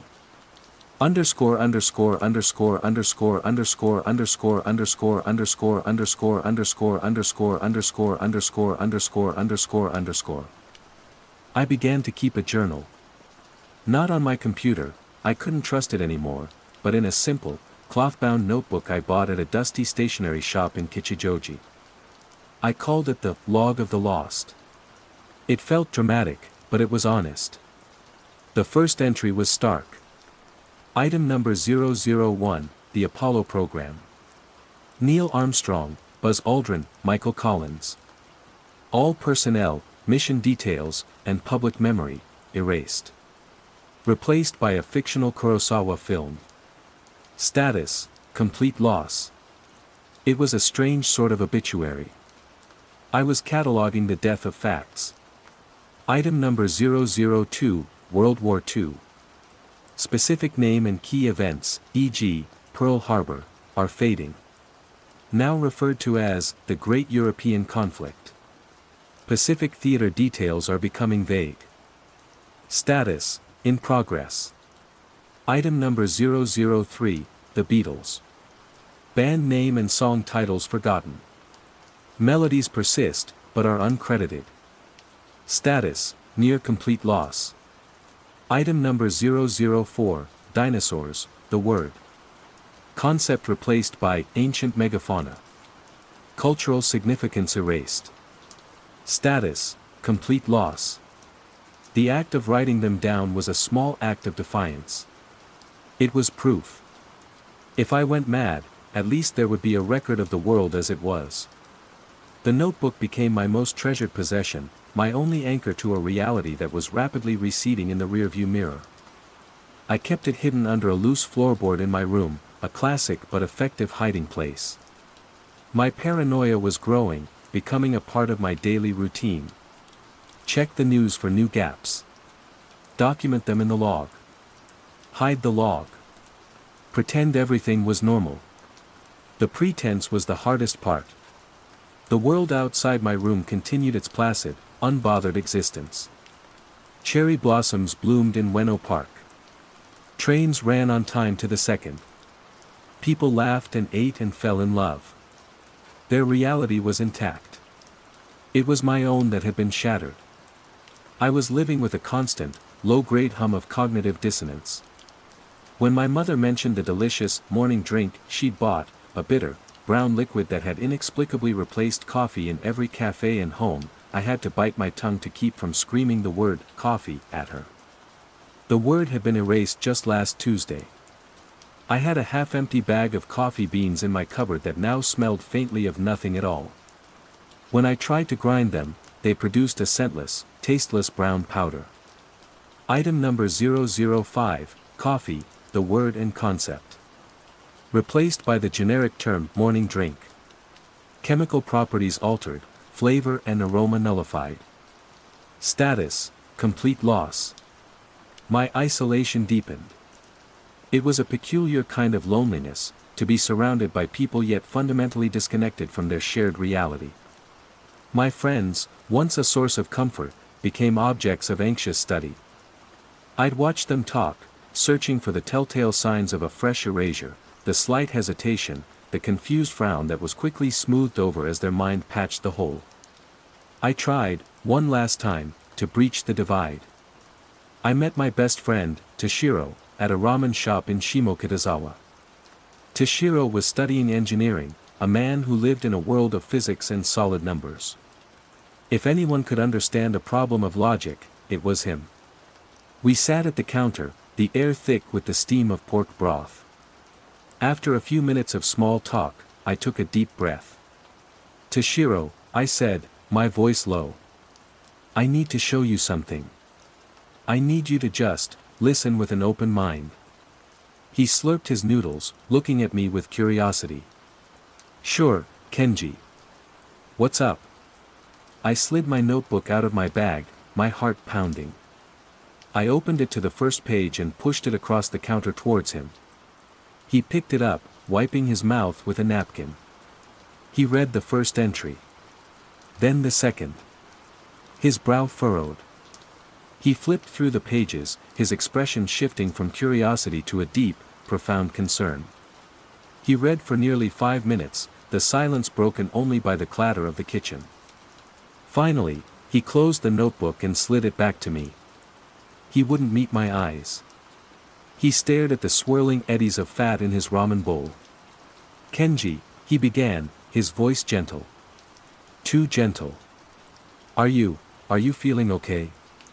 Is the thesis getting to you? It's not the thesis, Toshi, I insisted, my voice cracking. It's real. Things are disappearing. Don't you remember the moon landing? We watched a documentary about it in high school together. He finally looked at me, and his eyes were full of a pity that felt like a physical blow. Kenji, we watched a documentary about Kurosawa's sci-fi masterpiece. I remember. It had amazing models. You were obsessed with how they did the zero-gravity effects. He was rewriting my own memory. Or his mind was. The patch was so seamless it could incorporate our shared past. No, I whispered. Listen, he said, leaning closer. My uncle is a therapist.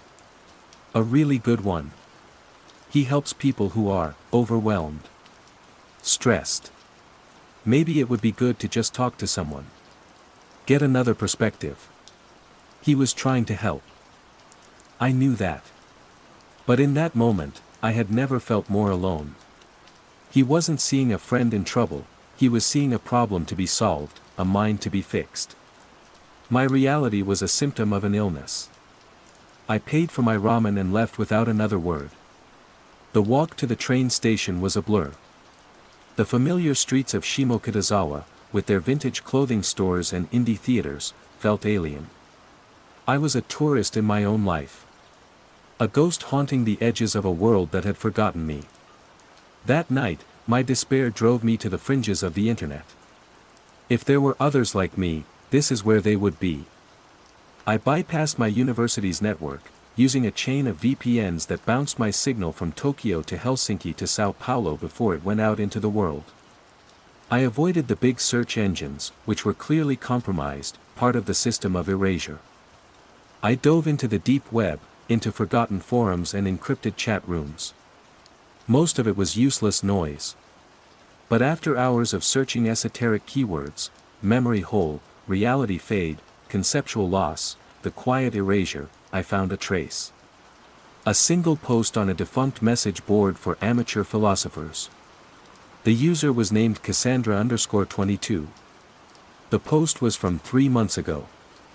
It's accelerating. The librarian is getting bolder. It started with small things, historical footnotes. Now it's taking keystones. Be careful what you hold dear. The heaviest memories are the first to be weeded. Don't talk about it. They will hear you. Anchors must stay hidden. The librarian. Anchors. The words resonated with a terrifying clarity. It was a language I was just beginning to understand. I tried to reply, to send a message to Cassandra_22, but a 404 error flashed on the screen. User not found. The account, and all its posts, had been scrubbed. But they had missed one. A single echo in the vast, dark machine. It was both a confirmation and a warning. I wasn't alone. But being like me was dangerous. We were being hunted. Not by men in black coats, but by the quiet, inexorable process of reality itself. A few days later, I started noticing the spiral. It was a simple design, a single, clean line coiling inwards, with a small dot at its center. The first time I saw it, it was a piece of graffiti spray painted in silver on a concrete retaining wall near the train tracks. I barely registered it. But then I saw it again, scratched into the condensation on a vending machine window. And again, drawn in the dust on the back of a delivery van. It was innocuous, the kind of meaningless symbol that crops up in urban landscapes. A gang tag, maybe, or just a new artistic fad. But after finding Cassandra_22's post, my mind was primed for patterns. I started to see it everywhere. A high school girl had it as a charm on her phone. A salaryman was doodling it on his newspaper on the morning train. It was faint, almost invisible, like a watermark on one of the blank pages in my old textbook. Was it a sign? A symbol for the anchors Cassandra_22 had mentioned? Or was I succumbing to the classic symptom of the paranoid, apophenia, the tendency to see meaningful connections in random data? I didn't know. But I started sketching it in the back of my log of the lost. It was a clue. Or it was the shape of my own unraveling mind. I couldn't tell the difference anymore. Phase 2, growing awareness and isolation. The weeks bled into one another, each one marked by new, subtle erosions of the world I knew. My journal grew thicker, a morbid catalogue of forgotten things. Item number 017, penicillin. The story of Alexander Fleming and the accidental discovery is gone. Antibiotics still exist, but their origin is now attributed to a meticulous, planned research initiative by a German pharmaceutical conglomerate in the 1950s. The romance of chance discovery has been replaced by the efficiency of corporate science. Status, narrative altered. Item number 023, chess. The names of the pieces, king, queen, rook, are gone. They are now referred to by functional descriptors, the commander, the advisor, the tower. The game is the same, but the poetry is lost. It's pure strategy now. Status, terminology erased. My relationship with my family became a performance. I was the studious, slightly stressed son. I smiled at the right times, asked about their days, and drank the tasteless morning drink without complaint. But a pane of soundproof glass stood between us. Their reality was a placid lake, mine was a raging sea.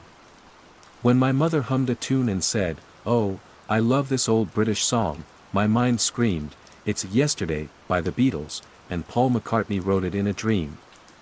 But I just nodded and said, "It is nice." The isolation was a physical presence, a weight on my chest. I felt like a spy in my own home, a deep cover agent whose mission was simply to survive without being noticed. The constant vigilance was exhausting. Every word was a potential landmine. Did the concept of democracy still mean what I thought it meant? Was Shakespeare still credited with writing his plays? I found myself preemptively checking facts I knew to be true, just to see if they were still there. More often than not, they were. The erasure was selective, unpredictable. It didn't take everything. It just curated. The spiral symbol became my obsession. It was the only external element, the only thing that wasn't just an absence. It was a presence. I started carrying a small sketchbook, documenting every instance I found. I took photos with my phone, building a secret folder of evidence. The spiral on the back of a train seat. The spiral formed by spilled sugar on a cafe table. The spiral in the flight pattern of a flock of pigeons. This last one I dismissed as paranoia, but I wrote it down anyway. My research into Cassandra_22 had yielded one final, fragmented clue before the trail went cold. It was a cached snippet from one of the deleted posts, a reply to another user. It read, "Not a bug, it's a feature. The system is optimizing. If you want old data, you have to go to the archives. J-Town. The dragon keeps the keys. J-Town. The dragon keeps the keys." It sounded like nonsense, a line from a bad fantasy novel. But J-Town was common slang for Jimbocho, Tokyo's famous book town, a district overflowing with dusty, forgotten archives of paper and ink. The dragon, that was a stretch. But it was the only lead I had. One rainy Saturday, I took the train to Jimbocho. The streets smelled of wet pavement and old paper. It was a part of Tokyo that felt unstuck in time, a haven for the obsolete. Hundreds of bookstores were crammed side by side, their shelves groaning under the weight of history, or what was left of it. I wandered aimlessly at first, overwhelmed. Which store? Which dragon? I looked for the spiral. I scanned doorways, windows, signs. Nothing. My hope began to wane. Maybe it was a wild goose chase. Maybe Cassandra_22 was just as mad as everyone thought I was. Then I saw it. It wasn't graffiti. It was part of a sign.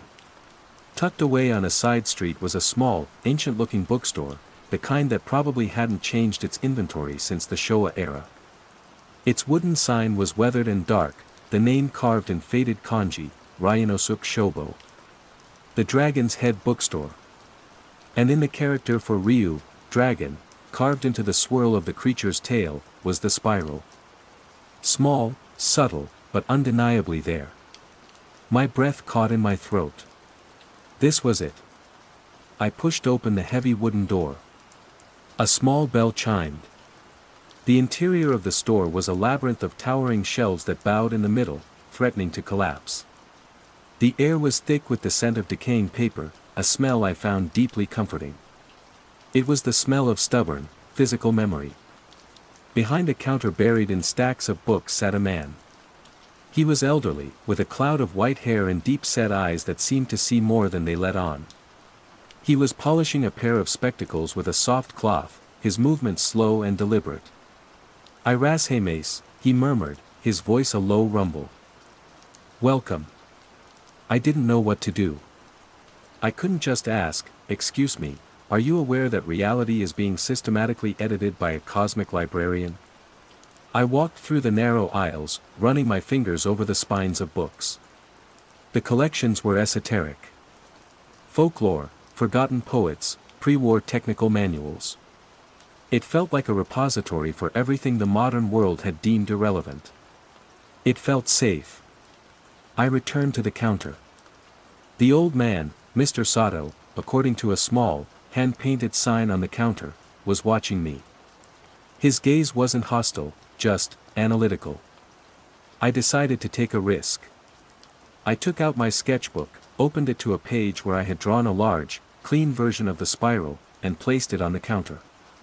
"I'm looking for books on symbology," I said, my voice barely a whisper. "Specifically, this." Sato-san looked at the drawing. His hands, which had been so steady, paused for a fraction of a second. His eyes widened almost imperceptibly. It was the smallest of tells, but in my hypervigilant state, it was a thunderclap. He didn't say a word. He simply put on his freshly cleaned glasses, gave me a long, searching look, and then beckoned with a single crooked finger for me to follow him. He led me through a beaded curtain behind the counter and into a small, cluttered back room. It was even more chaotic than the main shop. Books were piled to the ceiling. A single, bare bulb cast a yellow glow over everything. But these books were different. I could feel it. He pulled a ladder from a corner and climbed it with a surprising agility for his age. He reached up to a high shelf and pulled down a dusty, leather-bound volume. He blew a cloud of dust off the cover and handed it to me. There was no title. I opened it. My hand started to shake. The book was a history of the 20th century. I flipped to the section on the 1960s. And there it was. A full-page, black-and-white photograph of a man in a bulky white suit standing on a gray, desolate landscape. A small flag on a pole stood beside him. The earth hung like a blue marble in the black sky above. The caption read, "Astronaut Neil Armstrong becomes the first human to walk on the lunar surface, July 20th, 1969. I sank onto a nearby stool, the book open on my lap. I felt a wave of dizziness, a profound, gut-wrenching relief that was almost painful. I wasn't mad. It was real. This book was proof. "You're an anchor," Sato-san said, his voice soft. I looked up at him. A what? Someone with a strong attachment to the old data. A mind that doesn't easily accept the overwrites. He gestured around the room. This is a sanctuary. An archive of the lost. I collect them. Preserve them. The books the librarian has, deaccessioned. The librarian. Cassandra_22's word. What is it? I asked, my voice hoarse. What is happening? Sato-san pulled up a stool and sat opposite me. I don't know for sure. I have theories. My grandfather, who started this collection, believed it was a natural process. A kind of planetary consciousness cleaning its own memory, like a person forgetting unimportant details of their childhood. I believe it's something else. Something, intentional. A force. An intelligence. The librarian, as you call it. It's not malicious, I don't think. It's more like a gardener, weeding a patch of ground. It prunes concepts it deems unnecessary, redundant, or perhaps, problematic. But why? Efficiency? Aesthetics? Who knows the mind of such a thing, he said with a sigh. The process is not perfect. It leaves echoes.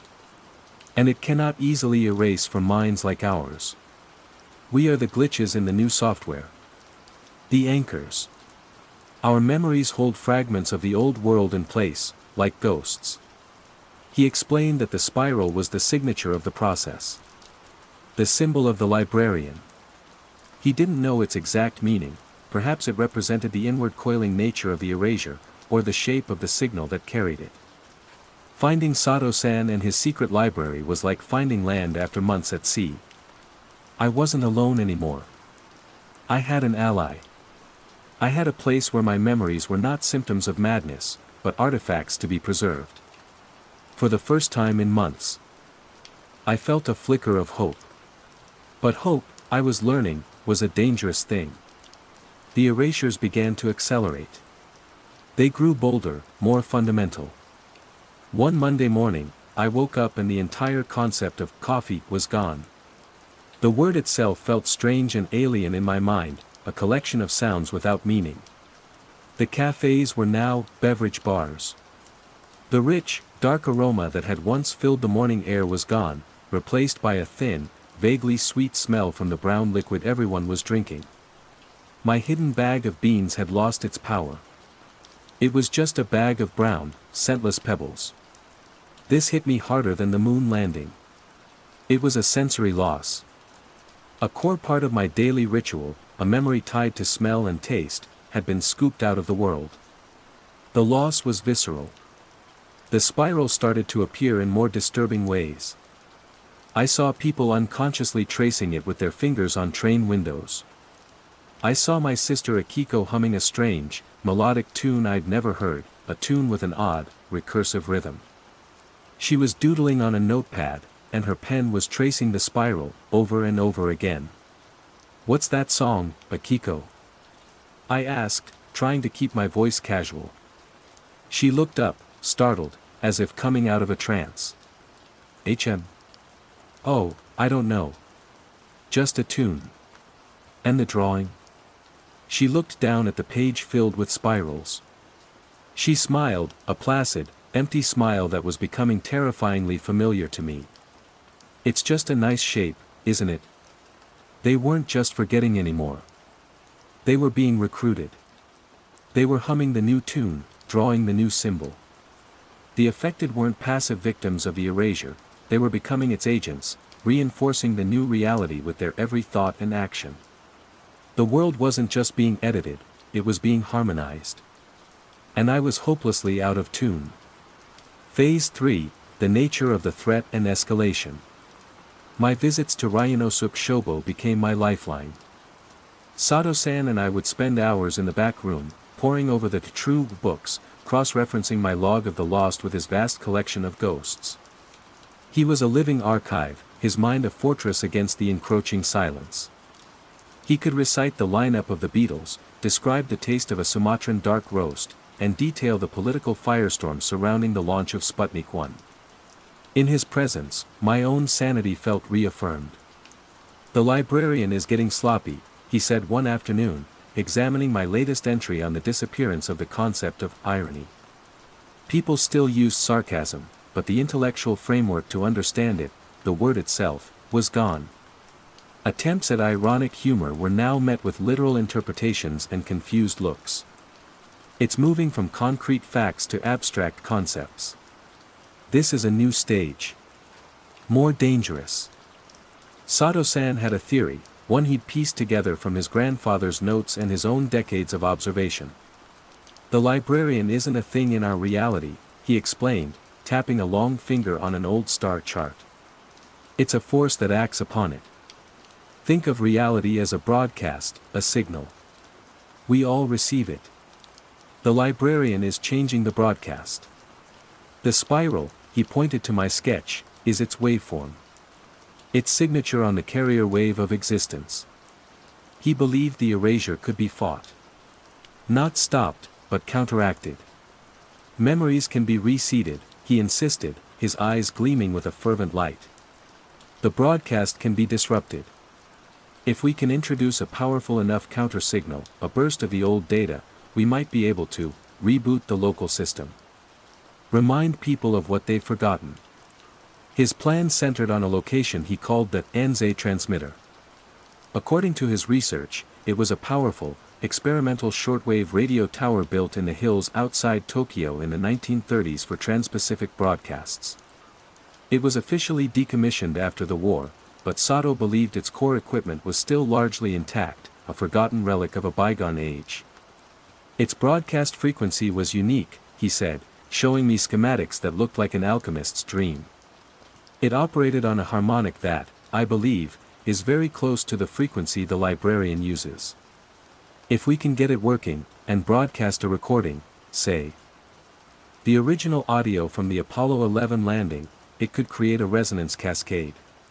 A memory flare. The idea was terrifying and exhilarating. To fight back. To do something other than just hide and document the decline. For the first time, I felt like a soldier, not just a refugee. We spent the next 2 weeks preparing. I would use my university access to find old municipal plans and technical manuals related to the Anzei site. Sato-san, meanwhile, worked on creating the payload, a carefully curated audio file on an old reel-to-reel tape machine. It contained the Apollo 11 audio, of course, but also recordings of the Beatles, a reading of a biography of Fleming, a lecture on the age of reptiles. It was a concentrated dose of lost reality. But as we worked, I started to notice small inconsistencies in Sato-san himself. Small glitches in the fortress. One afternoon, we were discussing the plan. I mentioned a specific access road I'd found on a map. An hour later, He asked me about the very same road as if we'd never spoken of it. But Sato-san, I said gently. We just talked about this. The north access point is overgrown. He blinked, a flicker of confusion in his eyes. Ah. Yes. Of course. My mind is cluttered. I dismissed it as the forgivable lapse of an old man. But it happened again. He'd forget a name from a book we'd just examined. He misremembered a detail from his own past, correcting himself a moment later. They were tiny stumbles, but they worried me. The librarian was a subtle poison. What if it could seep through even the strongest walls? The real dread set in when I found his private journal. I had arrived early one morning to find the shop still locked. Sato-san had given me a spare key for the back entrance. I let myself in, calling his name softly. There was no answer. I found a pot of morning drink still warm on a hot plate in the back room, a half-empty cup beside it. He must have just stepped out. While I waited, my eyes fell upon a small, leather-bound notebook on his cluttered desk, one I had never seen before. It was open. Curiosity, or perhaps a premonition of dread, got the better of me. I leaned over to look. The page was filled with the spiral symbol. Dozens of them. Hundreds. Drawn over and over, sometimes neat and precise, sometimes frantic and overlapping. They filled the entire page, a vortex of ink. And in the margins, written in his familiar, spidery script, were phrases. It's so much quieter. The patterns are beautiful. Pruning the noise. A clean garden. The anchor is a weed. An error. My blood ran cold. The anchor is a weed. An error. He was talking about me. I flipped back a few pages. The earlier entries were lucid, notes on the erasures, much like my own log. But slowly, the spirals began to appear. First one or two at the bottom of a page, then more and more, until they consumed the text entirely. He wasn't just observing the librarian's symbol. He was channeling it. He wasn't my ally. He was a more advanced stage of the contagion. The bell on the front door chimed.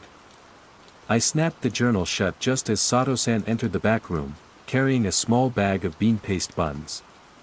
Ah, Kenji-kun. Good, you're here, he said, smiling. But his smile didn't reach his eyes. They were distant, unfocused. The same placid look I saw on my sister's face when she was humming her strange new tune. Sato-san, I said, my voice shaking slightly. Your journal. He followed my gaze to the notebook on his desk. His smile didn't falter. Ah, yes. My meditations. The signal has become so clear lately. It helps me to focus. The signal? I echoed, the word tasting like ash. The librarian's song, he said, his voice taking on a calm, serene quality that was more terrifying than any rage. I was wrong, you see. I thought it was something to be fought. An invader. But it's not. It's a gift.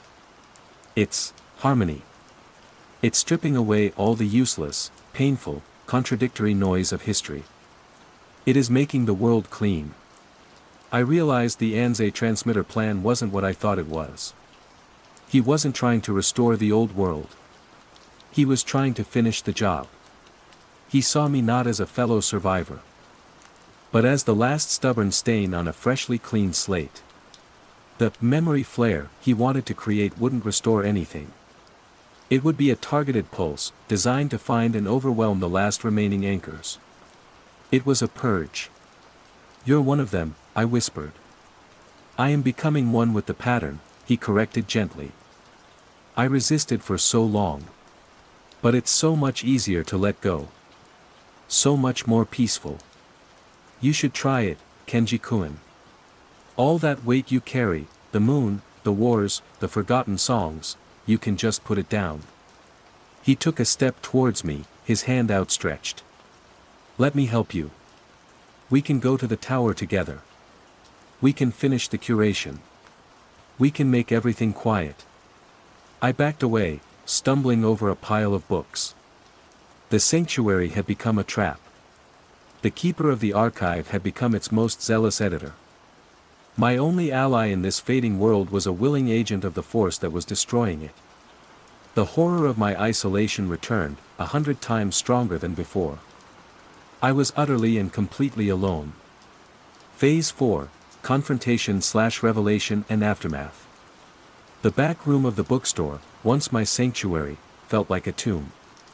The dusty air was suffocating. The books, my proof, my validation, now seemed like relics in a museum curated by their own destroyer. You don't understand the beauty of it, Kenji-kun, Sato-san continued, his voice a calm, hypnotic drone. He wasn't angry. He was proselytizing. Humanity is a messy draft. Full of crossed-out sentences, pointless footnotes, contradictory chapters. The librarian is simply producing the final, clean copy. Imagine a history without the burden of guilt. A world without the clutter of trivia. A consciousness streamlined, focused, pure. He gestured to the book I had first held, the one with the picture of Armstrong on the moon. This, he said with a sigh of pity, is noise. A beautiful, romantic, but ultimately unnecessary story. It creates longing, it creates argument, it complicates the elegant silence of the cosmos. Why cling to it? This was the confrontation. Not a fistfight, not a chase, but a battle for the definition of existence itself. He was offering me oblivion as a form of peace. He saw my memories not as treasures, but as burdens. It's not noise, I said, my voice trembling but firm. It's who we are. The mistakes, the triumphs, the pointless details, that's what makes us human. A clean copy isn't human. It's a machine. And what is so wrong with that? He replied, tilting his head. The gesture was unervingly similar to my sister's. Machines are efficient. They are logical. They don't suffer from the nostalgia that is poisoning you. He saw it. He saw the pain my memories were causing me. The isolation, the fear. And he was offering a cure. All I had to do was let go. Surrender. Accept the edit. The signal, I pressed, needing to understand. What is it? Where does it come from? A flicker of the old Sato-san seemed to return. A moment of academic curiosity. I don't know its source. Any more than a radio knows where the broadcast originates. But I can feel its nature now. He closed his eyes. It's not a sound. It's a resonance. A fundamental frequency that harmonizes consciousness.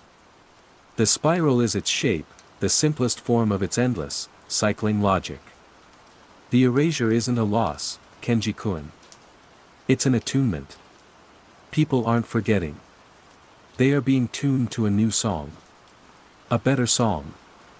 The old lyrics, the ones you cling to, they simply don't fit the new melody. They are discordant. He looked at the blank pages in some of the altered books piled on his desk. We think these pages are empty. They are not. They are resonating at the new frequency. It is us, the anchors, who are deaf to the new music. We are the ones who can only perceive the silence where the old song used to be. That was the revelation. It shattered my entire conception of the phenomenon. I had seen it as a destructive force, a thief. But in Sato's new reality, it was creative. It was building a new world, a new consciousness, and I was just a ghost haunting the construction site, complaining that it wasn't like the old building. The choice wasn't to fight a monster. You can't fight a change in the fundamental laws of physics. The choice was whether to fade away with the old world, or to learn the new song. It's time to go, Kenji-kun, Sato said, his brief moment of intellectual analysis over. The placid serenity returned. The transmitter is waiting. It is time to silence the echoes for good. He took a step toward me. In that moment, I knew I couldn't win an argument. I couldn't save him. I could only save myself. I did the only thing I could think of. I grabbed the nearest, heaviest book, a dense German philosophical text that probably hadn't been opened in 50 years, and hurled it at the single, bare light bulb hanging from the ceiling. The bulb exploded in a pop and a shower of glass, plunging the room into near total darkness, pierced only by the faint gray light from the shop outside. Sato cried out in surprise. I didn't wait. I scrambled for the back door, knocking over a tower of books that fell with a deafening, papery crash. I fumbled with the lock, my hands shaking violently, and threw myself out into the rain-slicked alleyway. I ran. I didn't look back. I ran through the narrow streets of Jimbocho, the sound of my own ragged breathing loud in my ears. I didn't know if he was following me. I imagined him standing calmly in the darkness of his shop, surrounded by his ghosts, perhaps disappointed, perhaps simply noting my escape as another loose end to be tidied up later. I didn't go back to my apartment. I couldn't. It wasn't safe. My family, my friends, they were all part of the new song. They were the choir. To them, I was a discordant note that needed to be resolved. I walked for hours, letting the rain soak me to the bone. The neon lights of Shinjuku blurred into watercolor streaks. The city was a beautiful, alien landscape. I could see the shimmering now, in the air. The gaps. The places where concepts used to be. I saw an empty space in a movie poster where a famous actor's name should have been.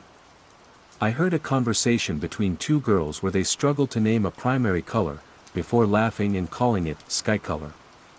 The erasure was happening all the time, a constant, silent tide. I passed a small playground. A group of children were huddled under an awning, chanting a nursery rhyme. The melody was hypnotic, full of strange intervals and recursive rhythms, like my sister's humming. The words were nonsense to me, a string of syllables with no discernible meaning. But the children knew them. They sang with a joyful, unthinking confidence. It was their song. Not mine. I stopped in front of a department store window and looked at my reflection. A pale, rain-drenched stranger stared back. For a terrifying, heart-stopping second, I couldn't remember his name. Kenji. The name returned. But it felt borrowed. A label. A fact I had learned from a book long ago.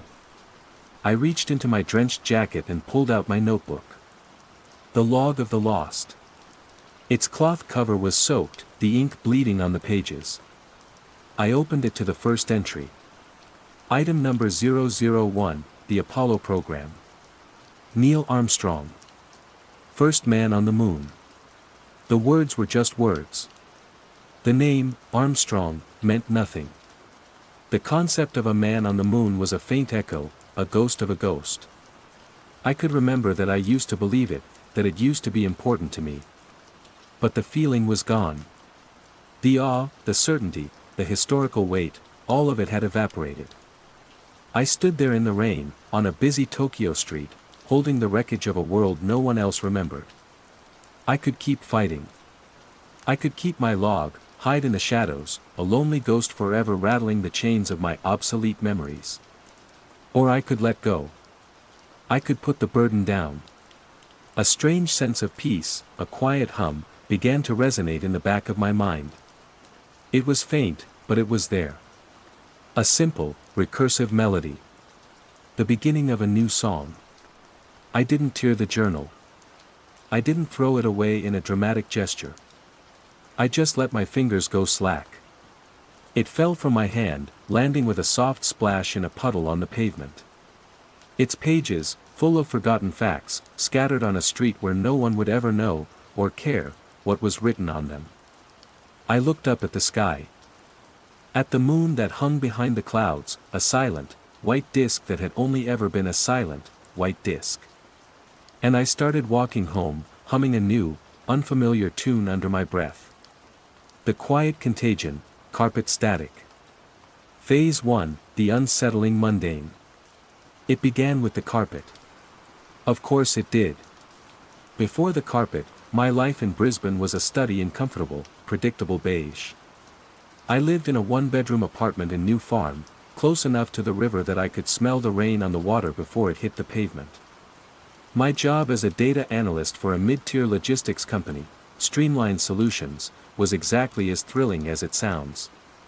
I translated numbers into narratives of efficiency for people who wore ties tighter than I did. My anxieties were standard issue for a man of 32, a low-grade hum about mortgage deposits, the nagging sense that I should be exercising more, and the quiet fear that my relationship with Chloe was coasting on the fumes of its initial passion. The office was a glass and steel box in the CBD, a monument to corporate neutrality. For 5 years, the floor had been covered in soul-destroying gray carpet tiles, stained with the ghosts of 1,000 spilled coffees. They were rough, industrial, and honest. You knew where you stood with those carpet tiles. Then, one Monday in April, they were gone. In their place was something new. The memo from HR had called it a significant investment in our team's wellness and comfort. The new carpet was a deep, calming charcoal gray, almost black, and plush. Impossibly plush. The kind of plush you'd expect in a high-end hotel suite, not a place where people crunched numbers and ate sad desk lunches. The first time I stepped onto it, my sensible leather dress shoes sank. It was like walking on a dense, tightly packed cloud. The silence was the first thing I noticed. The usual clatter and scrape of an open-plan office was gone, swallowed by the fibers. All that remained was a soft, pervasive hush. Bit much, isn't it? I muttered to Dave from accounts, who was standing by the new water cooler, his mouth slightly agape. I dunno, Leo, he said, his gaze fixed on the floor. It's nice. He was right. It was nice. Too nice. The texture felt wrong under my shoes, a tactile dissonance that pricked at the base of my skull. It felt organic. Alive. I shook my head, dismissing the thought as a product of insufficient caffeine. The first week was a symphony of novelty. People took their shoes off. Sarah in marketing padded around in her socks, claiming it was like a foot massage all day long. Management didn't seem to mind. In fact, Mr. Henderson, our perpetually stressed department head, was seen walking barefoot to the printer, a beatific smile on his face. This was a man who, a month prior, had sent a company-wide email about the appropriate use of exclamation points in professional correspondence. My own unease was a quiet, private thing. I kept my shoes on. But during meetings, I'd find my hand drifting down, my fingers tracing mindless patterns on the sample square left on the conference table. The fibers were cool to the touch, and impossibly soft, like the fur of some chimerical animal. When I pulled my hand away, a faint tingling would remain, a pins and needles sensation that was both pleasant and deeply strange. I'd catch myself doing it, my own hand a traitor to my rational mind, and snatch it back as if the carpet square were hot. Then I started noticing others. It wasn't just the barefoot walking. It was the pauses. People would stop mid-sentence, their eyes unfocused, their hand resting on a carpeted partition wall. Dave would sit at his desk, one hand flat on the floor beside his chair, his thumb making slow, circular motions. He did this for minutes at a time. When I asked him what he was doing, he blinked, as if waking from a dream. Just thinking, he'd say, a little too quickly. Helps me focus. But his work was suffering.